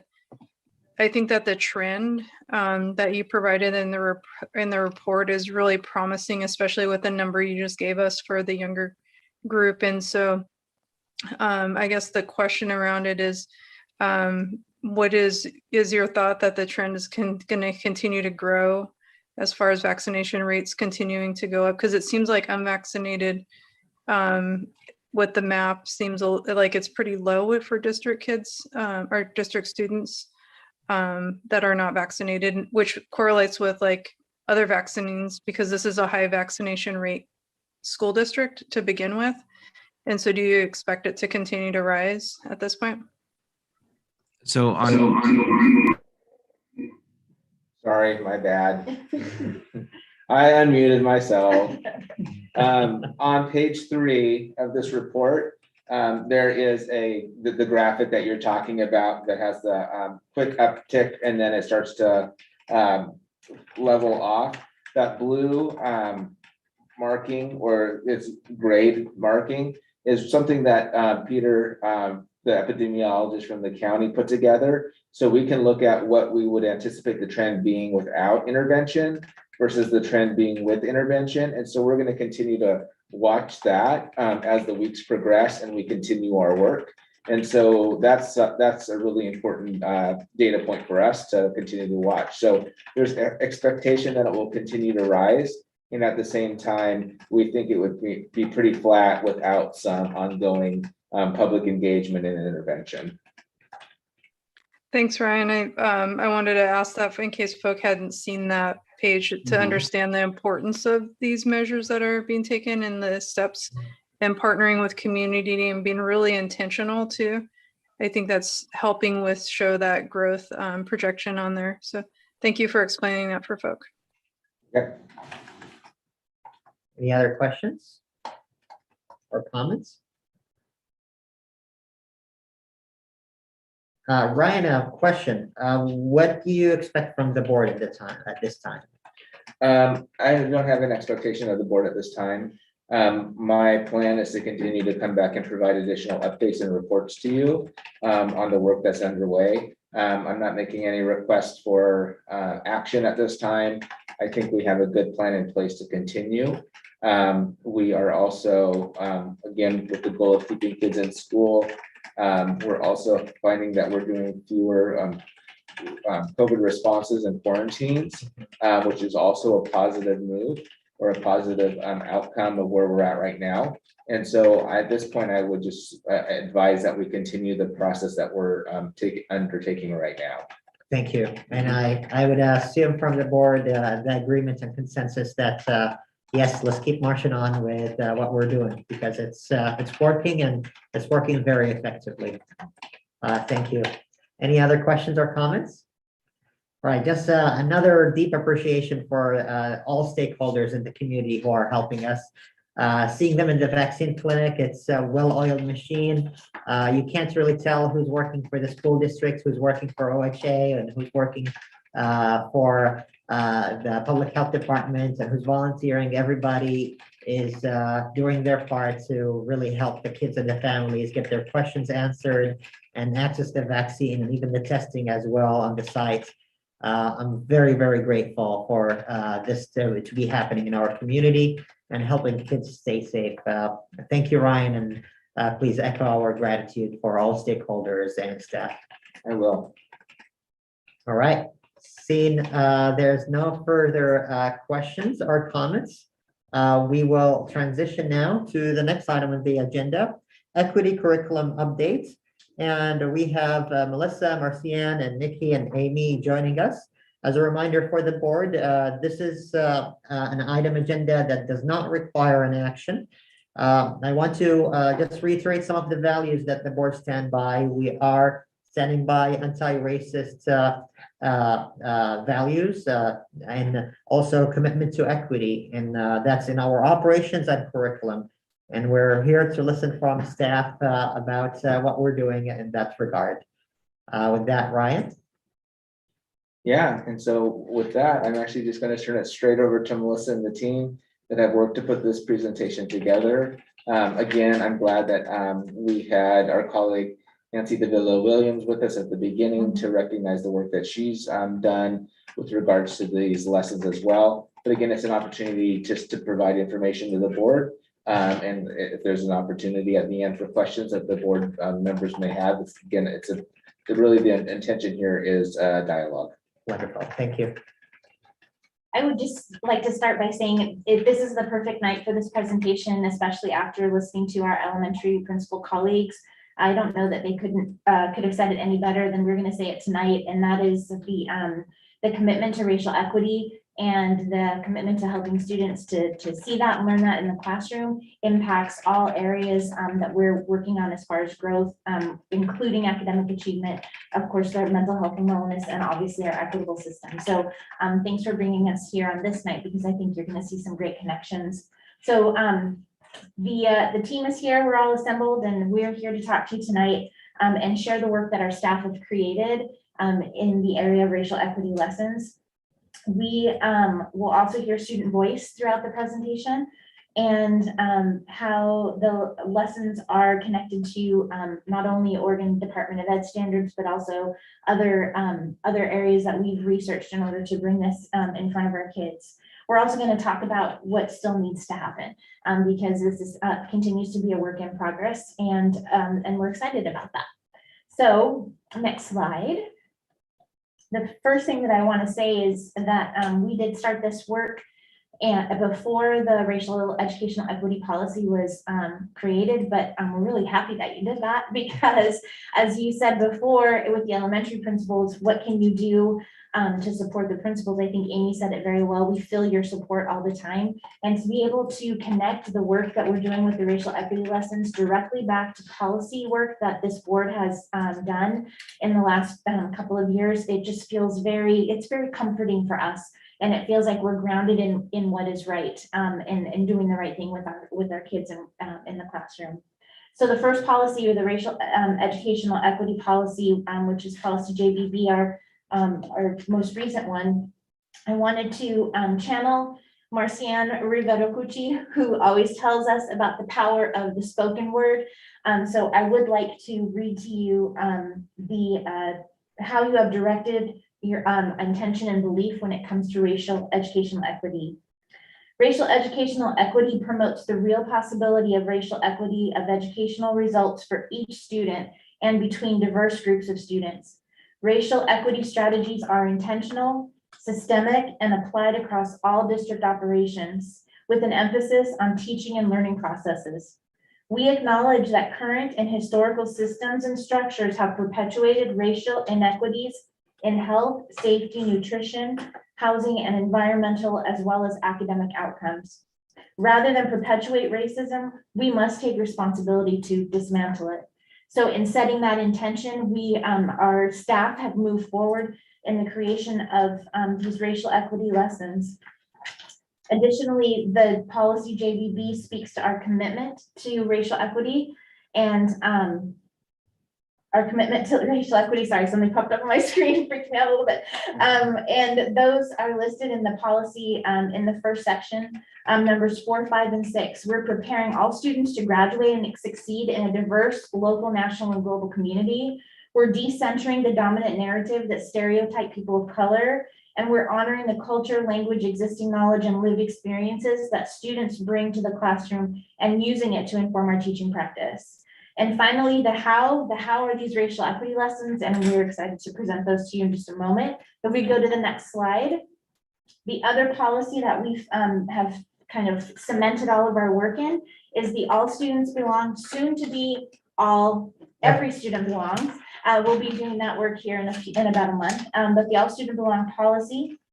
And in that policy, it is stated here at the top that all students are entitled to a high quality educational experience free from discrimination or harassment based on perceived race, color, and religion, gender identity, gender expression, sexual orientation, disability, or national origin.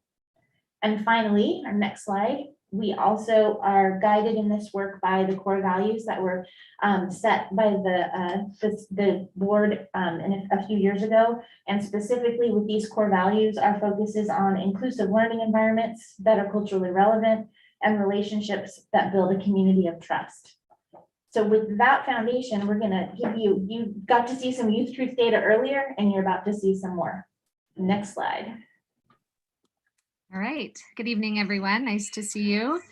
I am going to share with you some of the Youth Truth data, which I know you also saw earlier this evening.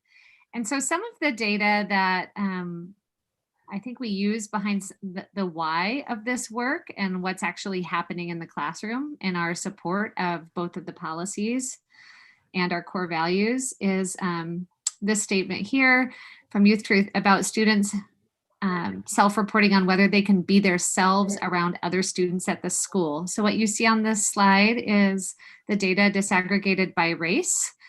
And I think what is important to pay attention to is the pink and green portions on the right side, because that is reflective of the percent positive. And so what you can see there is that we have some groups of students who feel more strongly that they can be themselves at their school. And this is for high school students. I think we can go to the next slide. We're going to go through this data at high, middle, and low. And so low elementary, sorry, I'm a bit distracted because my husband seemed to forget that I was in a school board meeting and he's traveling and I just put my 6-year-old to bed. So that's just my reality right now. I was like, go to bed. Then my husband's calling to see how things are going. Back to this. So for middle school students, again, it's the same question about I can usually be myself around other students at this school. And again, those pink and green sections represent the positive responses by students disaggregated by race.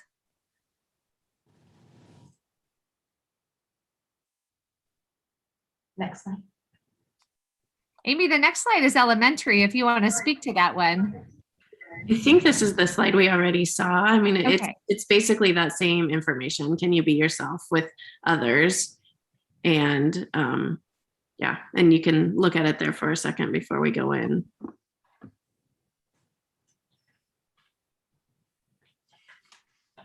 Percent positive on the right.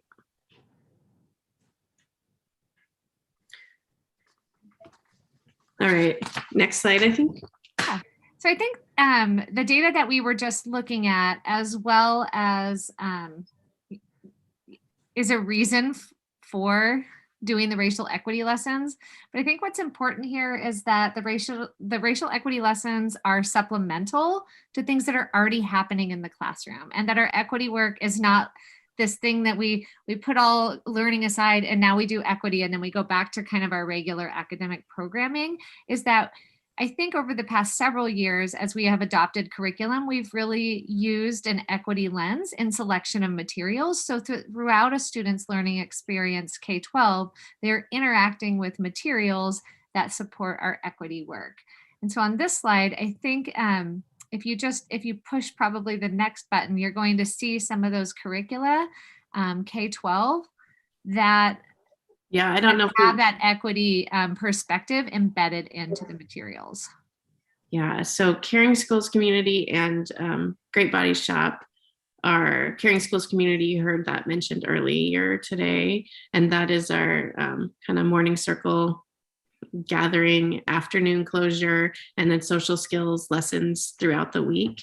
And then the Great Body Shop is our health curriculum. And I think, like Nikki said, that this is all supplemental to those materials. And yeah, There's Nikki. a few others. Newsella, as you know, was our social studies curricula that was adopted. And I think I know the reason we went with those materials is that they offered multiple perspectives. So that is for social studies, grades 6 through 12. Study Sync, which is our middle school English language arts curriculum that was adopted a few years ago. I guess several years ago now, is really reflective of offering like counter stories and multiple perspectives through both their novel and short story and excerpt units that or I guess lessons that are within the units. And then the last one is Character Strong, which is the social emotional learning curricula that is also used at the middle school. I think what comes out in that curricula is the teaching of empathy. And I think a big part of empathy is understanding others' perspectives, to help get students to that place where they're not going to judgment and being more inclusive and community oriented. I think next slide.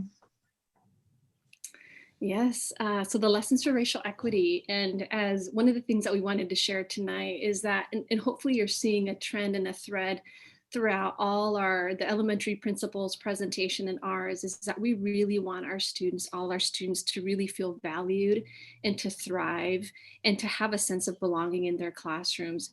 And so we want to make sure that we create spaces of belonging and caring and that are culturally responsive and are culturally affirming for all our students. So the lessons for racial equity is another way that we are striving that goal. And so we've created these lessons for racial equity. And again, I I have to say that we have some amazing dedicated teachers that have come together to put these lessons together based on their expertise, based on their lived experiences, based on the stories that they've heard in the community, and have created lessons that are really engaging and rigorous for our students. And they are tied, like both Nikki and Amy and Melissa have stated, they're tied to other things that we're doing, including the K-12 social studies standards, and that are integrated with ethnic studies standards. And they're also inspired by two other areas, which is the Learning for Justice social studies or social justice domains, as well as a book by Tiffany Jewell, which is called This Book is Anti-Racist. And so one of the areas that we have focused on this year and last year as well is the areas of identity. And you heard that earlier today in the elementary principals presentation, diversity, justice, and action. So there are lessons that are associated with those topics. Next slide. And if you could click the button just a couple more times and you'll see some more language come up. So what you're going to see here are some examples of the 3 to 5th grade, 3rd grade to 5th grade grade level outcomes. And these are the outcomes as teachers are teaching these lessons. Earlier, somebody said a counselor is even teaching these lessons. These are the outcomes that we expect for students to learn as they engage in these lessons. And so if you can click a couple more times, you'll see 4 outcomes that students are expected to learn in these lessons. And I pulled kind of the phrases that stand out to me from these outcomes, and they are: I can talk about my family. I treat each person with respect. I get to know people as individuals, and I treat others how I like to be treated. And I remember that as being the golden rule, right? So you can see here that the grade level outcomes are really tied to all the other things that we're trying to do in terms of keeping students at the center, keeping student experience at the center, keeping students' perspectives and identities at the center. And we're just very thankful that we have this opportunity to do that and for our students to experience this. And these lessons are created as a supplemental materials, like Nikki and Amy have said. And, there's been times where folks have said, can we look at the lessons? And we actually don't share the lessons because we feel that they are best understood in context, right? And so we are, again, just very thankful for our dedicated teachers in engaging in these lessons and creating spaces of dialogue in their classrooms where students can learn not only about themselves a little bit further, but also learn about the community in which they are learning in. And next slide.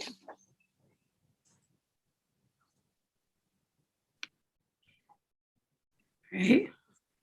I think you can again just advance one because we have the text that comes in. We'll just stop there.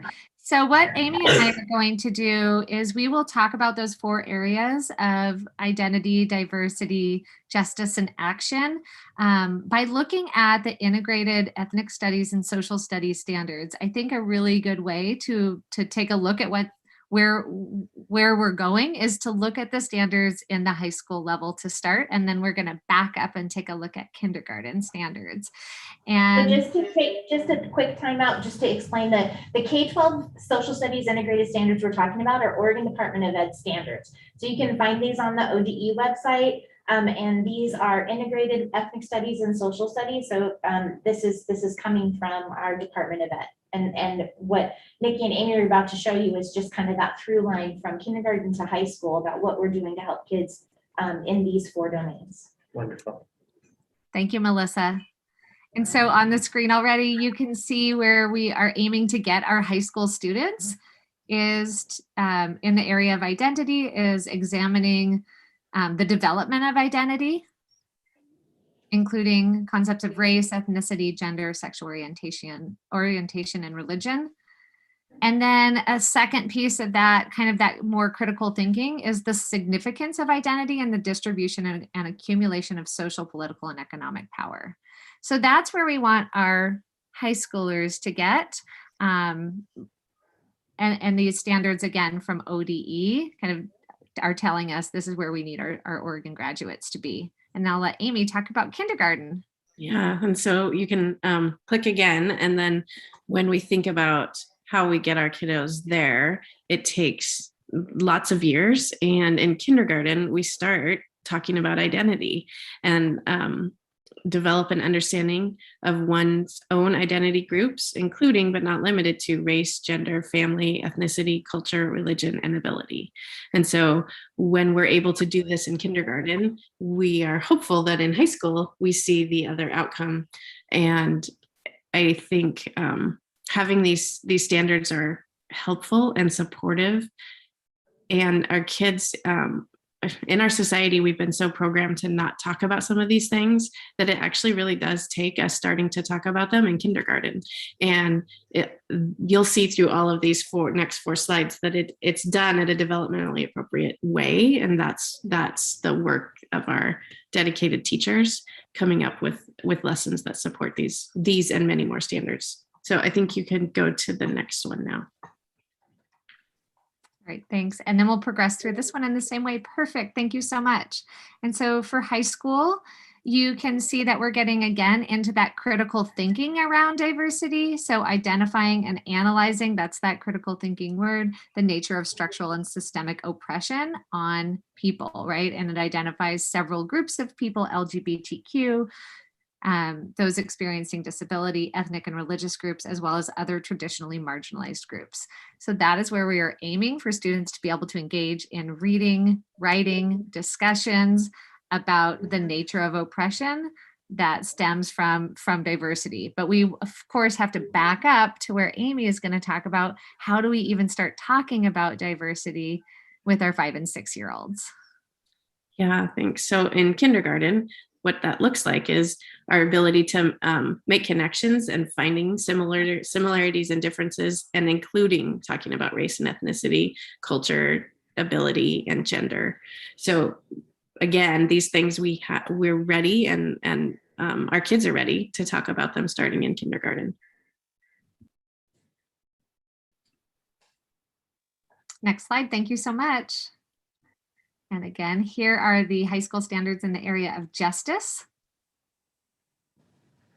And so you can see we are asking students to analyze and explain the historic and contemporary examples of social and political conflicts and compromises, including the actions of traditionally marginalized individuals and groups. And so, you can talk about kinder.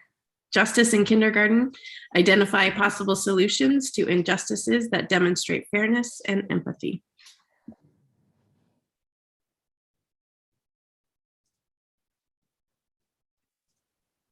And last, we'll talk about action. And I just think the reason we thought this was important to share is, as Amy said, is that the standards are written in a way that are developmentally appropriate. So you can see, again, there is this big gradation, whether we're talking about identity, diversity, justice, or action. There are standards that are aligned with where students should be developmentally. So in the area of action, we are going to engage students in analyzing and evaluating methods for challenging, resisting, and changing society to promote equity, justice, and equality.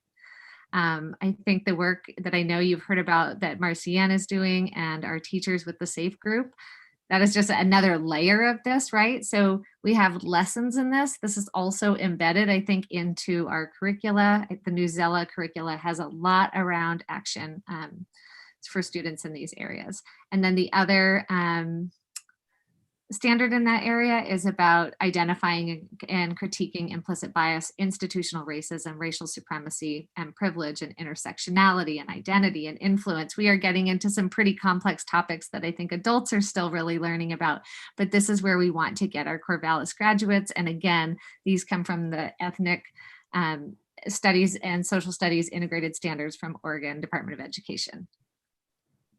All right, and in kindergarten, our kiddos are totally capable of action, and it takes real intentional work to help them engage in respectful dialogue.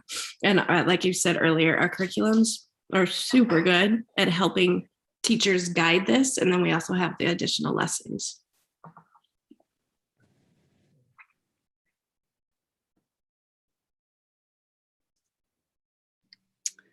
All right, so when I think about who we're doing this for, we're doing this for our students. We're doing this because we're keeping our students at the center This is part of our values as a district. This is part of our values as a community. And so we wanted to end this presentation with student voice, because this is why we're all here. And so in the next couple of slides, you're going to hear and see the words from our students and why these lessons and why this work is so important to them. So this first quote speaks to the importance of creating spaces for students to have dialogue and to be able to critically think about their world in their fast changing world. And as you heard earlier today, creating caring and vulnerable and affirming classroom spaces. So our students are ready. They are more than ready.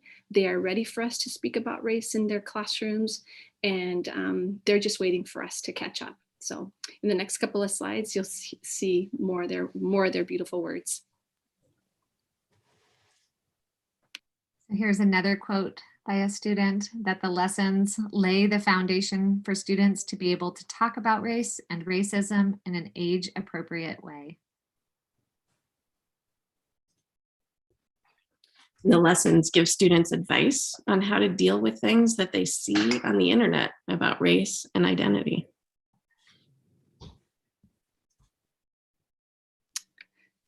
So we'd like to end with a beautiful video from one of our amazing SAFE students, our SAFE leaders, one of our SAFE leaders. And in this video, you're going to hear Charlotte talk about the impact of these lessons on her family. You're going to hear her talk about the importance of the sense of belonging, which is something that you've heard throughout the evening. You're going to hear about the feeling of acceptance, and most importantly, her call to us as educators and leaders of this community, that these are the necessary skills that she wants, and that her friends and her students that go to her school want. These are the skills that they want as they leave our educational system. So here's Charlotte.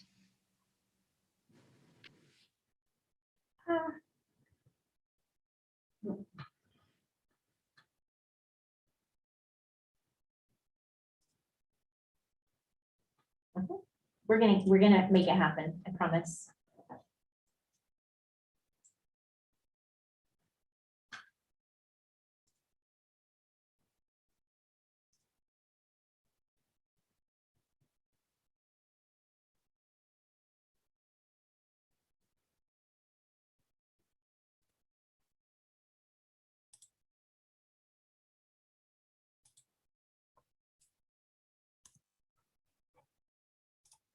Yeah, you want to do share screen one more time, unshare and then share screen, and click and optimize video or share computer video.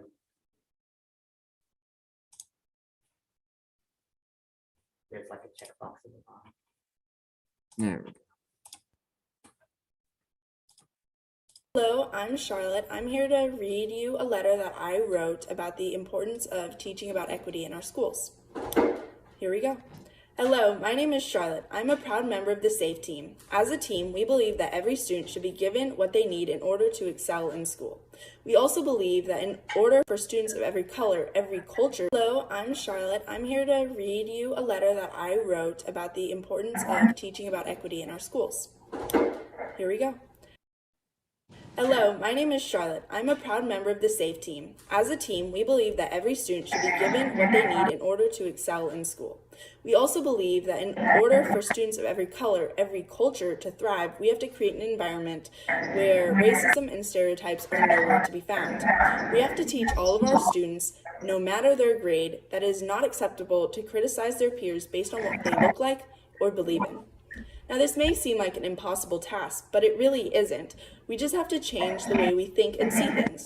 We need to see the world through the eyes of our Black students. We need to see through the eyes of our Muslim students. We need to step into the shoes of every student who may have felt like they didn't belong. We already see the elementary schools doing this. Over just the first few months of school, they have taught lessons and gone through slideshows with students varying from 5 to 11 years old. It is quite amazing. I have been sitting in on meetings with these equity ambassadors, and I'm amazed at how far we can go in just a couple months. Now, this really didn't hit me until one day during school, my sister came up to me. Let me tell you about my sister. She was adopted from Ethiopia and is African American. She's a fourth grader and has been one of the few African Americans in her school since kindergarten. She's always felt like she didn't belong. She would often hide the fact that she was adopted because it made her feel like she didn't even belong in our family. But the other day, she came up to me and showed me this project she had been working on about her identity, and every beautiful part of her was there. It was breathtaking at how fast teaching acceptance and identity has made her feel like she belongs. She wasn't ashamed of any part of herself. The importance of these lessons in teaching students are immense. You can never know when a simple act of talking about this topic will change a student's life.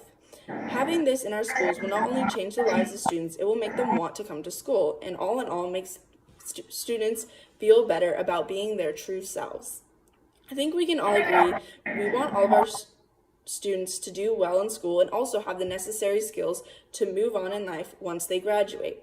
So let's do that. Let's give each and every student the opportunity to thrive and excel. All you have to do is teach about race, identity, and equity, and soon you'll start seeing positive results. Create lessons or tweak the curriculum so that every perspective is accounted for. It's like everyone says, there's no better time than the present. Today is the day for change. Thank you. Hello, I'm Charlotte. I'm here to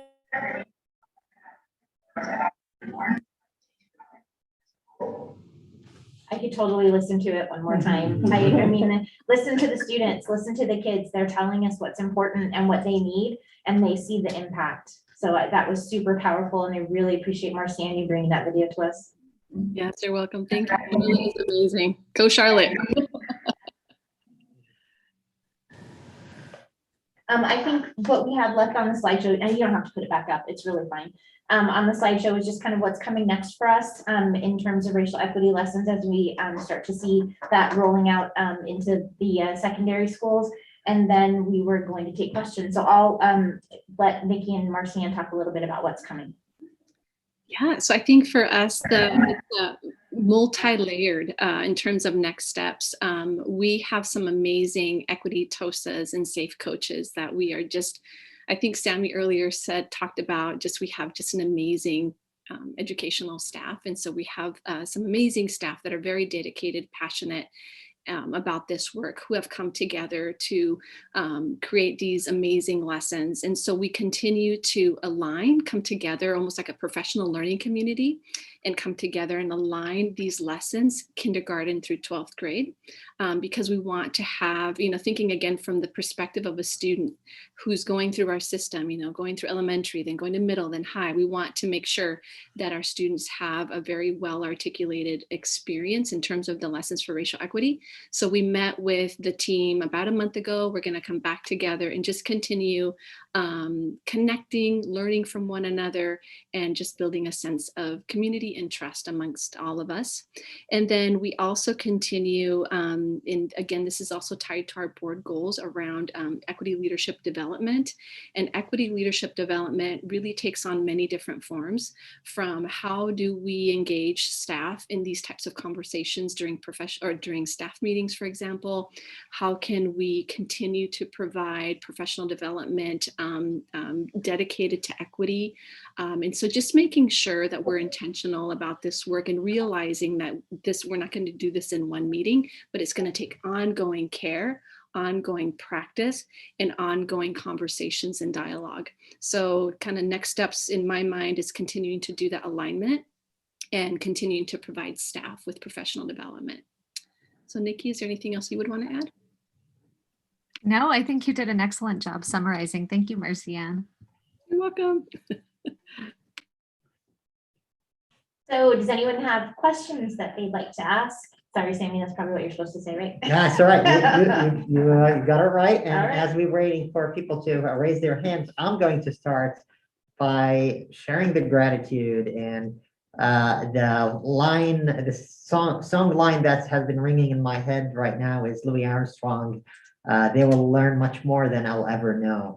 It's this promise of education, but truly in what we're doing here is that our students are gonna be more racially just and advocates for a better world than we ever strive for. And I think that's a great mission to be in. So thank you for doing that work. My question, maybe Marcian, you hinted to, and I want to maybe have a little bit of a vision or a forecast for a concern I heard or request I heard from actually a SAFE students who wrote to the board very recently, encouraging us to make sure all staff are trained and equipped, not only the equity TOSAs and SAFE coaches. The students highlighted how powerful it was and wanted us to do it K through 12, which I understand now we're going that direction. We have SAFE students in elementary, but also the student was advocating, can we have every staff and teacher being equipped with that? Is that vision possible, and when are we going to get there? Oh, that's a great question, Sammy. And pasito por pasito, like they say in Spanish, step by step. For us, we started our training of our staff when we accelerated our racial equity work back in 2017 with the training of the Courageous Conversations About Race protocol. And I know you all remember that and you've all participated in that. And so we continue, that continues to be our mission, that continues to be our focus, is to provide our staff with professional development. But it has to be differentiated for us because especially last year when we were all behind a screen, we had to be very creative about how we were training our staff. And one example that I wanted to share with you is we didn't, in the elementary, I can speak very clearly about the elementary, we didn't just put these lessons in front of teachers and say, okay, ready, go teach. We really took some time to front load the lessons by highlighting the importance of our building principals leading this work at their schools. So I'll never forget, back in the fall of last year, our building principals actually modeled the lessons of identity with their staff.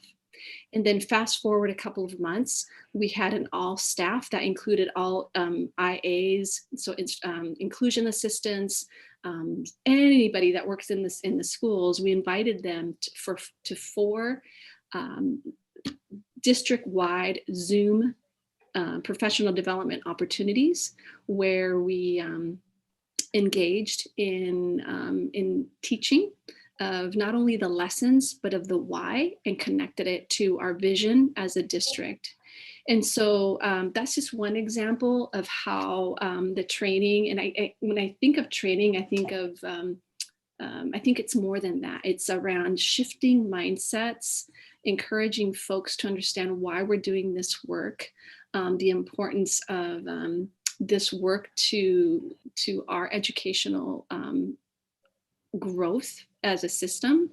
And so the way I also see the trainings, or the growth in our staff, is finding really unique opportunities for engaging in these conversations. So for example, during staff meetings, the use of the protocol during the staff meetings, whenever we're having levels meetings with building principals, we're always grounding our staff around that work. Whenever we're opening up a session with staff, we're just always trying to really integrate it so it becomes a fabric of our district.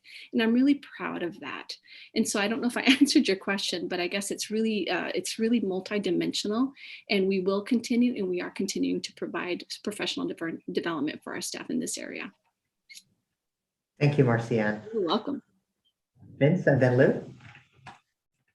So Sammy, you took my question, but I have other questions, but I want to go back. I want to go back in time to when I got on this board in 2013.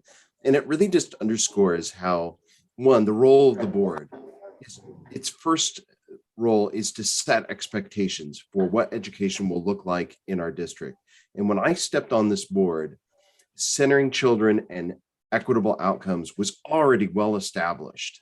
That was the expectation of that board. It was the culture that I stepped in as a brand new board member, and that was already part of the district culture. So this is not something that has just sprung fully formed from the brow of our staff, last year. This is something that has been evolving and has been consistently growing over time. And so I just want to really appreciate that and how actualizing that is to see how it, advance and develop this has become. I'm reflecting on my own experience and I just really wish that I had educators, or that the teachers that I had and the educational leaders that I had when I was growing up in a small town in Oregon taught me these things. Because when I left home and went off, I ended up going in the Navy, fully integrated organization, but highly racialized. And I was taught to be colorblind, but the reality is that the world isn't colorblind, and the Navy wasn't colorblind for me. And it was really hard for me to navigate that because I did not have racialized consciousness. And I have, it wasn't really until I started, working with the Corvallis School District where I really started doing the deep work and having that realization and understanding my role as a white male in the work that needs to get done. And so I lost a lot of time, and I reflect on the experience of my own children and how their consciousness is completely different than mine at the equivalent age. And they're just so much further ahead, and they will have so much more opportunity that I didn't get to have. And so I just wanted to voice that perspective, that white perspective, that this isn't just about kids of color. This isn't about kids who maybe love differently or believe differently. This is for white kids too. Yes. Because it creates opportunity and access for them as well. And so, but I want to step back and ask a technical question. And Amy, you kind of touched on this a little bit, but I'm kind of interested, what do these lessons look like in the classroom? And maybe we can talk about that at the three levels, in elementary school and then middle school and high school. Yeah, Marcian, jump in if I misspeak or if I forget something. But basically, we had a group of teachers create some lessons around those 4 topics. And so let's say it was on identity. They're centering around a book, and the activities are varied depending on grade level. So kinder and 5th don't necessarily look the same. They have very similar outcomes, and some lessons were designed to do in the opening circle that's already part of Caring Schools community. When you do this, today we're also going to add a part where we're talking about identity and who we are. So the lessons and the way that they were given to the teachers were, here's the objective, here's some activities you can do about it, here's a book that aligns with this, and here's, for identity, maybe 4 to 6 lessons that the teacher could do over 3 months or 2 months. And then we jump into the next section. And then here's kind of an outline and guide. And here are the people who created that. They were modeling reading the book and modeling teaching the lesson. So, and every teacher we offered, if you don't feel comfortable, if you're worried, your principal can be in there with you. Any of the people who created the lessons will be in there with you. And Marcian, anything to add to that? No, I think you covered it. Yeah. And as all good educators do, at the end of the year, they asked for feedback. Everyone gave feedback. They worked over the summer and in the fall and are adapting and adjusting based on feedback they got from their colleagues. Thanks for that. And thanks for including the how you're supporting kids, because these are tough conversations and discomfort is part of this work. And so that's part of the equation. Nikki, can you talk about middle school and high school?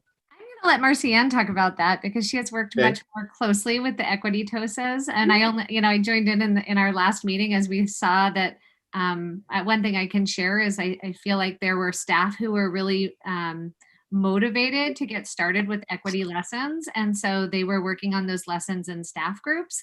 And of course, we understand the power of collaboration. And so that is the work that Marcianne was speaking to for us, for our next steps, is bringing together those secondary equity TOSAs and leaders to be more aligned and make our lessons reflective of those standards, but also to ensure that students, no matter what their school is, are receiving a similar learning experience through these equity lessons. And so Marcianne, you want to speak more to the lessons? Yeah, definitely. So secondary is, we're in kind of different places in our schools, but we are working together to align the work at secondary. And so at the middle school, particularly at Sheldon, who's done a phenomenal job of creating these lessons, there are 10 lessons that are tied to the book, to the standards, but they're also tied to the book. This book is Anti-Racist by Tiffany Jewell. And there are 10 lessons, and I'm just going to give you a couple of the titles. So the first one is Who Am I? The second one is Growing into My Identity. The third is Making Sense of the World. And so there's 10 lessons, again, that are tied to some of the resources, but also the standards that we've been talking about. The lessons Amy talked about earlier in elementary, they're mostly taught during community circle, which is a wonderful way to start the day. In secondary, at least in the middle school, we've had a couple of different different ways of doing it because the secondary schedule is so complicated. I wish it wasn't, but it is. And we're still kind of finessing that, right? And so in one school, the lessons were taught during homeroom time. In another school, we were thinking, oh, wouldn't it be cool if it was taught during pride time? But again, we're forming that. We're starting that. At the high school, we have taught the lessons during an advisory. And also there's a second period, so an extension to advisory. But again, we're looking at it. Is this working? How is this working for students? How is it working for staff? And we're taking that feedback and tweak it as we go along. But again, I am very thankful for the secondary folks really putting their heads together and saying, how can we do this in a way that's really, again, keeping our students at the center while we're building the capacity of staff at the same time. So that's the K-12 kind of view of what we're doing. Thank you so much. And thank you for accelerating the momentum of this work. Like I said, this is, as a board member, this is really actualizing. It's so satisfying and exciting to hear, how this is happening on the ground in classrooms. And it's just, I hope there are board members that were on the board, 7-9 years ago that will get to see this so they can see how their work has paid dividends. So thanks so much. Yeah, well, we'll make sure to share the video with them. Lou?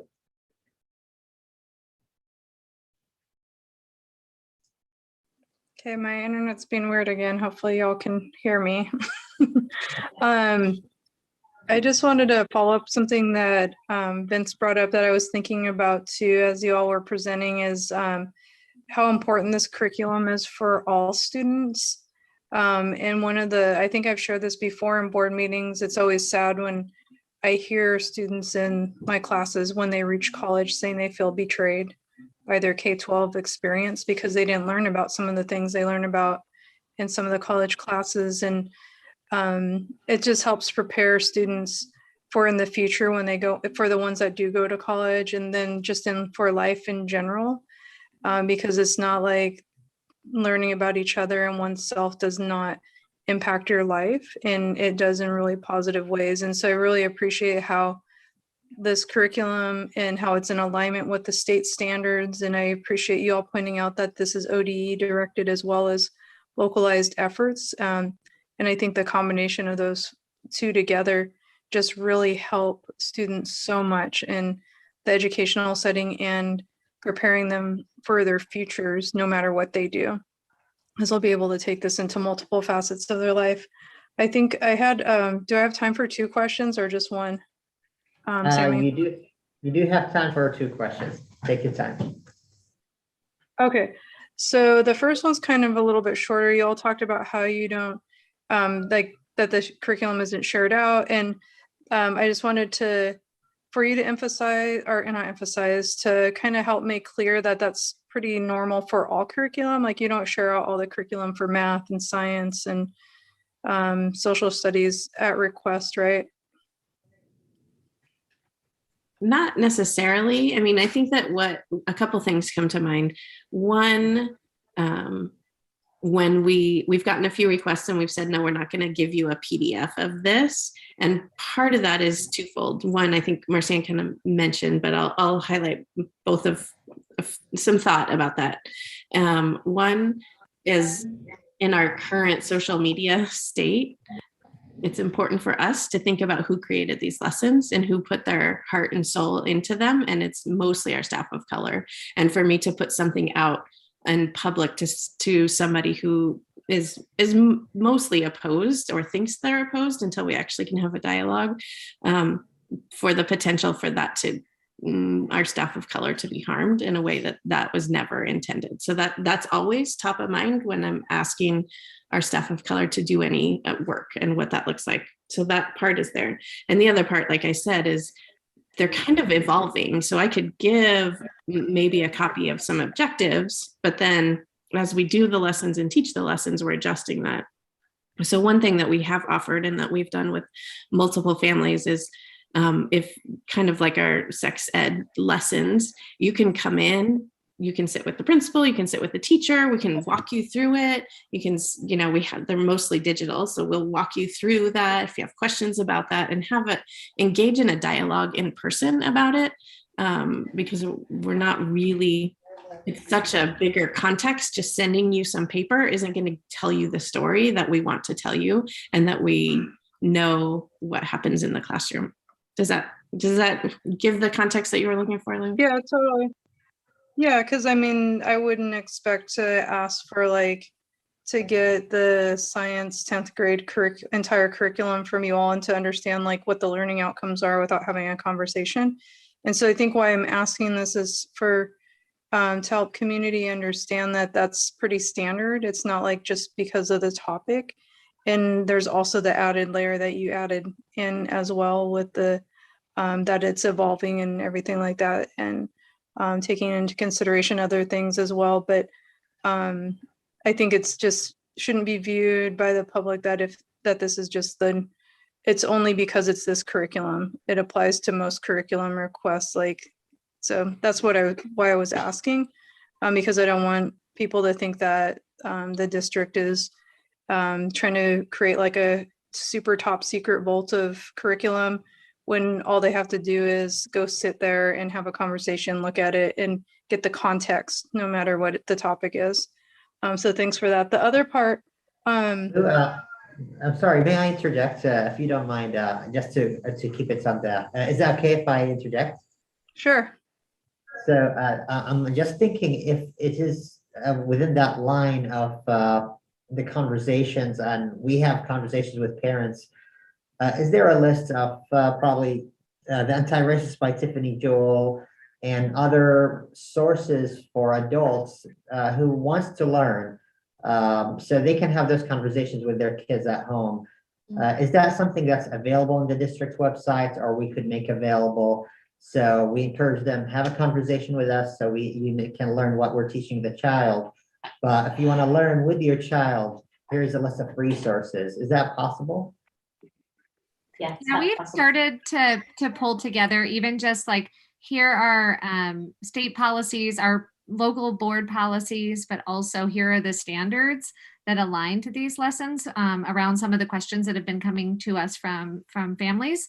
And so I think adding in some of those other resources there is a good idea to just kind of say this is where this is coming from, and these are the resources we're using, and please engage in conversations with your children. Wonderful. Thank you. And thanks, Lou, for allowing me to ask. Thanks. Yeah, totally. That's an important part, is having the resources and being able to have conversations. And I always appreciate those questions too. So one of the things that you all talked about heavily, and it came across in the surveys and in the presentations, is that sense of belonging. And as somebody that works in higher ed and student affairs or has for quite some time, that terminology is used in higher ed too. And I think it's really important for community to understand that sense of belonging, that terminology and that approach is heavily researched and is well documented to tie to positive educational outcomes, not just in K-12, but in higher ed. And so it's not, it's something that is proven to help students succeed academically for quite some time, right? And so this isn't like brand new either. But one of the things that I did notice is the number of students of color that are feeling like they don't have as strong of a sense of belonging. And it's kind of a question, like, the curriculum is awesome and it's going to get us farther where we need to be for students to feel like they belong, or that they feel like they're accepted by their peers and all those kind of things. But the reality is that bullying and bias is still happening in the classrooms and in the district. And how are other efforts coupled with the curriculum helping with that? Like, I don't know if this is too big of a question or if we need to come back to this another time, but I think that that's something students and parents may appreciate, and students and families may appreciate hearing. Yeah, I think, Marcy, and we were having a conversation related to this with our middle school administrative team last week, maybe, or recently, right? Is like, when we see when our Black students, for example, share with us that they can't be themselves at school. That is some of the data that came out of Youth Truth when disaggregated by race at the middle level. That what they've told us is when they see themselves in the curriculum and they're not just hearing stories of white folks and hearing a white perspective on history, that matters to them. And again, that's kind of where we wanted to start this conversation, is we are doing these equity lessons and it needs to be showing up throughout a student's daily learning experience. It is not just like a one and done. It needs to be embedded every day, right? It's not like I can check this off the list. We did the equity lesson and now I don't have to talk about people of color anymore. That is not the approach that we think is best for our kids of color. Does that help you I think that answers your question around what else does it look like? Because it is a lot more than just these lessons. And I think just to add on to that, Lou, we've also been spending quite a bit of time talking about bias and bias incidents and microaggressions with our admin to make sure we're all on the same page and that we're really aware of when these happen. What is it? And really digging into those conversations to being intentional about making sure we see them, or we know how that we have people that will tell us when it's happening and that we'll respond. So. Awesome. Thank you. I appreciate all y'all's work on this. It's like I said before, it's helping prepare students for life after Corvallis School District in some really powerful ways. And I'm just really excited for the students as they continue to engage with the material and move on to other grades and other parts of their lives. Thank you. Thank you. Great questions, Lou. And the last question goes to Therese. Therese? Thanks, Sammy. So I wanted to, first, I just wanted to acknowledge how much I appreciate in response to the question about sharing curriculum. I wanted to express gratitude for recognizing that putting the curriculum out there in its full, and unveiled fashion without any context would be, I think could be a pretty violent act toward the staff who have really poured their knowledge and their lived experience and their care for our children into the formation of those lessons. And so I'm just appreciative that that's on that's on your radar, and that you're thinking about those lessons taken out of context can really be could be very damaging toward those who have created those. So thank you for recognizing that this content is created in a context and it needs to be understood and presented that way, which brings me to my two-part question, I guess. The first part of the question is, have you thought about because I know you all sit on loads of free time, right? So, you know, in all of your free time, which doesn't exist, I realize. Have you thought about, in terms of engaging parents, offering an opportunity for parents to go through a lesson and experience how, I mean, these are really, they are lessons, they are built out. These are not, you know, draw a starter question out of a hat and see where it goes. I mean, that could be part of a lesson, but it's not this, you know, very casual, thoughtless. These are planned, and the teachers know, and there are learning objectives. And so I'm just wondering if you have given any thought to the district's capacity to give parents an opportunity to really experience a lesson and see what it would be like. Not, I mean, well, let them do it themselves, I guess. That's my first question. I'll pause and then I'll ask my second question. I would say it's a great idea, and that is not something that we have really felt like we've had the capacity to do yet.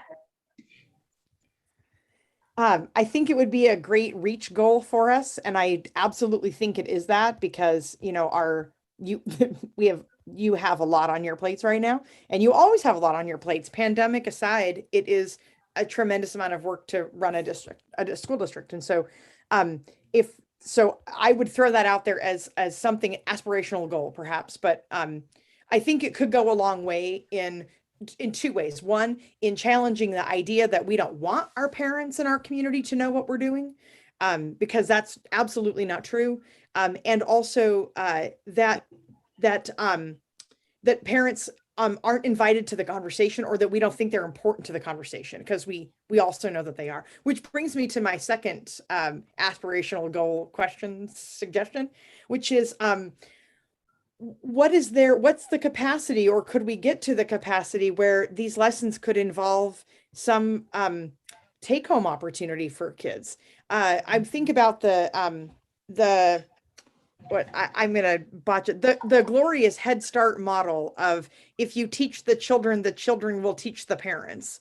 And so the idea of, you know, can we get something home with the kids that is meant to be built on, where the kids are invited, by completing that activity, to share with their families what they've talked about, what they've learned, and invite something that could then involve and engage the rest of the family. Again, it's another layer of curriculum development. And so I understand that's an ask to say, can you do more work? And also, my gut tells me that if we can dig deep and find a way to create those tools, we have people in our community that would make use of them and would benefit, but also would become allies in the effort, who right now are at best sitting on a fence, and at worst actively working against that this is even happening in the district. I think largely because they don't understand and they don't have direct experience with it. So can we give our kids homework that they can take back into their homes and do with their parents at the dinner table kind of situation, or whoever that child perceives as their family, their people? That's a good goal, and we have a model for that. The Caring Schools community that we use in elementary K-5, there's take-home activities with that SEL curriculum. So we have a model for that, and that's a place that we could definitely get to. Wonderful. Cool, thank you. And thank you for all the work that you guys are putting into this, because this obviously has been around in the district for a long time, but these are really, they're measurable and they're visible outgrowth of an effort that has been here for a long time.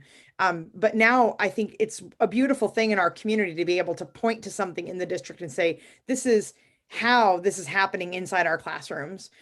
This is quite literally, this is the time of the day in the class schedule where we are doing this work. And I just think that's really a great, it's a great thing. And it's a testament to the passion and the effort and the commitment on the part of the district staff.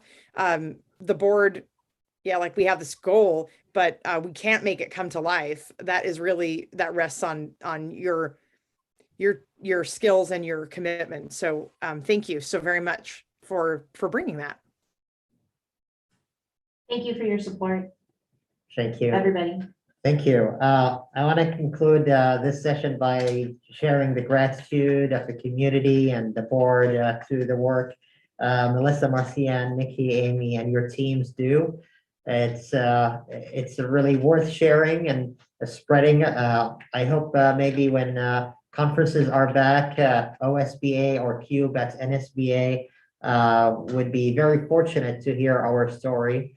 We're making huge strides and there's much more work to be done, and that's the process. However, I feel very content today to learn about what we do to support equity curriculum and to make sure our children are compassionate children who are good citizens in the world, and they care about each other and they uplift each other as well.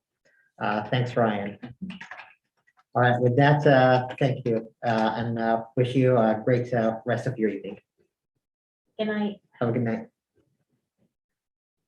All right, team, I took a liberty by reducing the time for each agenda item from now on to 5 minutes. So we could have had enough time for the past agenda item. So consolidated action, as a reminder, the items under this portion of the agenda are for action.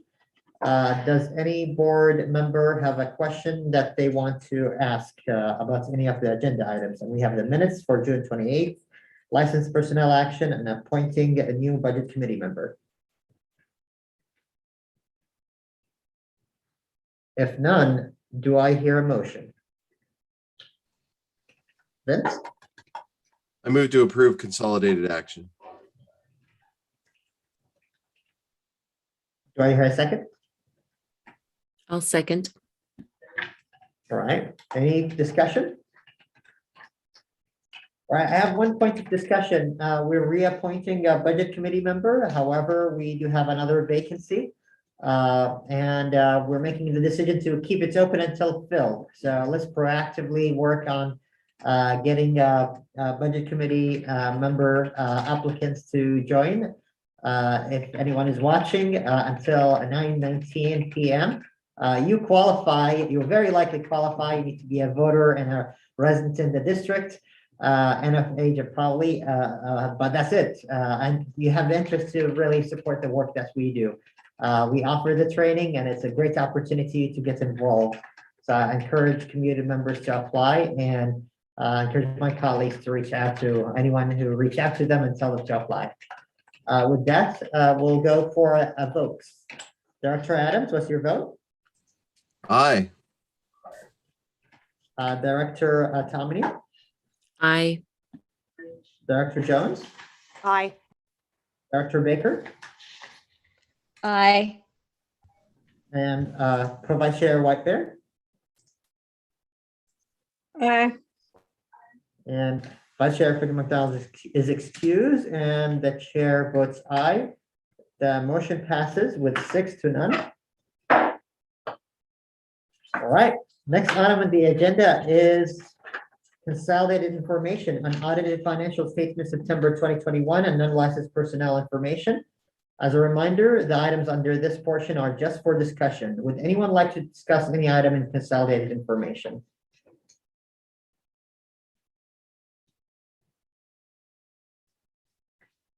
Look at that. All right, we're good. So next item on the agenda is board member comments. Does any board member wish to make a comment or propose an agenda item for a future agenda item?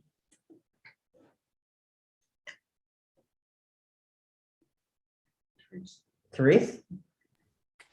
Thank you. I just wanted to express how much of a pleasure it was to join Leticia Carson Elementary School PTA for their meeting on Monday. It was great for a couple reasons. One, because it was great to hear them working through their process of adopting their new name and all the legal pieces that go along with changing a PTA's legal name.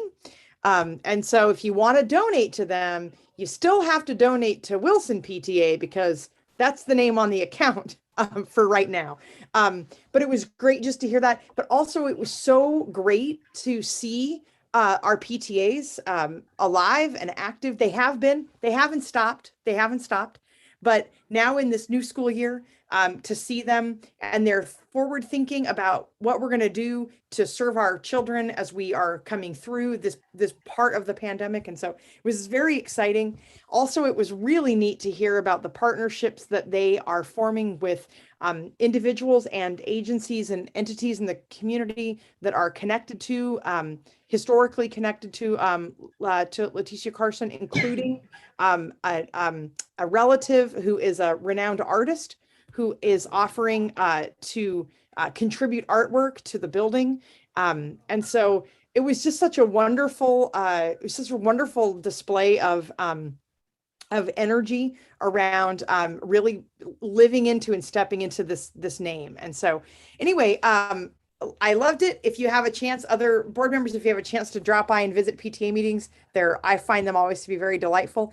And PTA members, if any of you are still listening right now, if you think that it would be beneficial to have a board member come to your meeting, please reach out and let us know that, because there are a lot of meetings, and so we don't always see it or realize in time.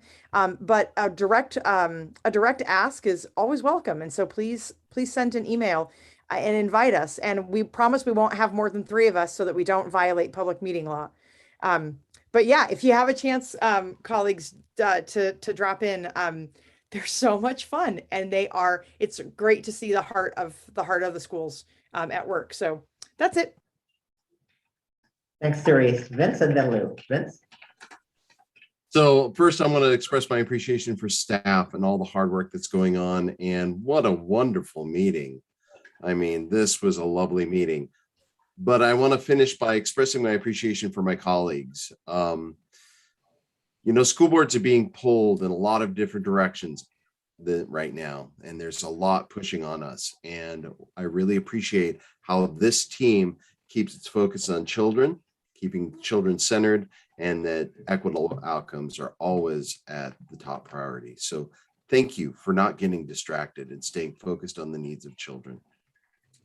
And thanks again for a great meeting. This was a really good one. Thanks, Vince. Lou?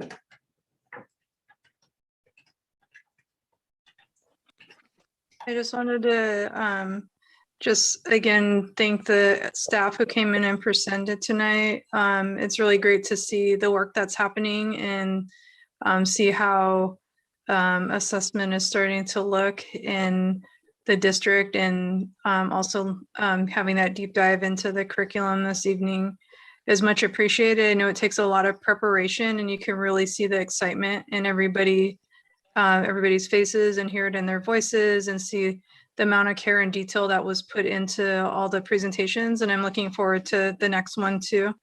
And I also wanted to thank the community for doing their part with helping keep the students in school with the vaccines and masks, and just thinking about overall community health. And really wanted to encourage community members to take a look at our board packets to know what we're going to be talking about.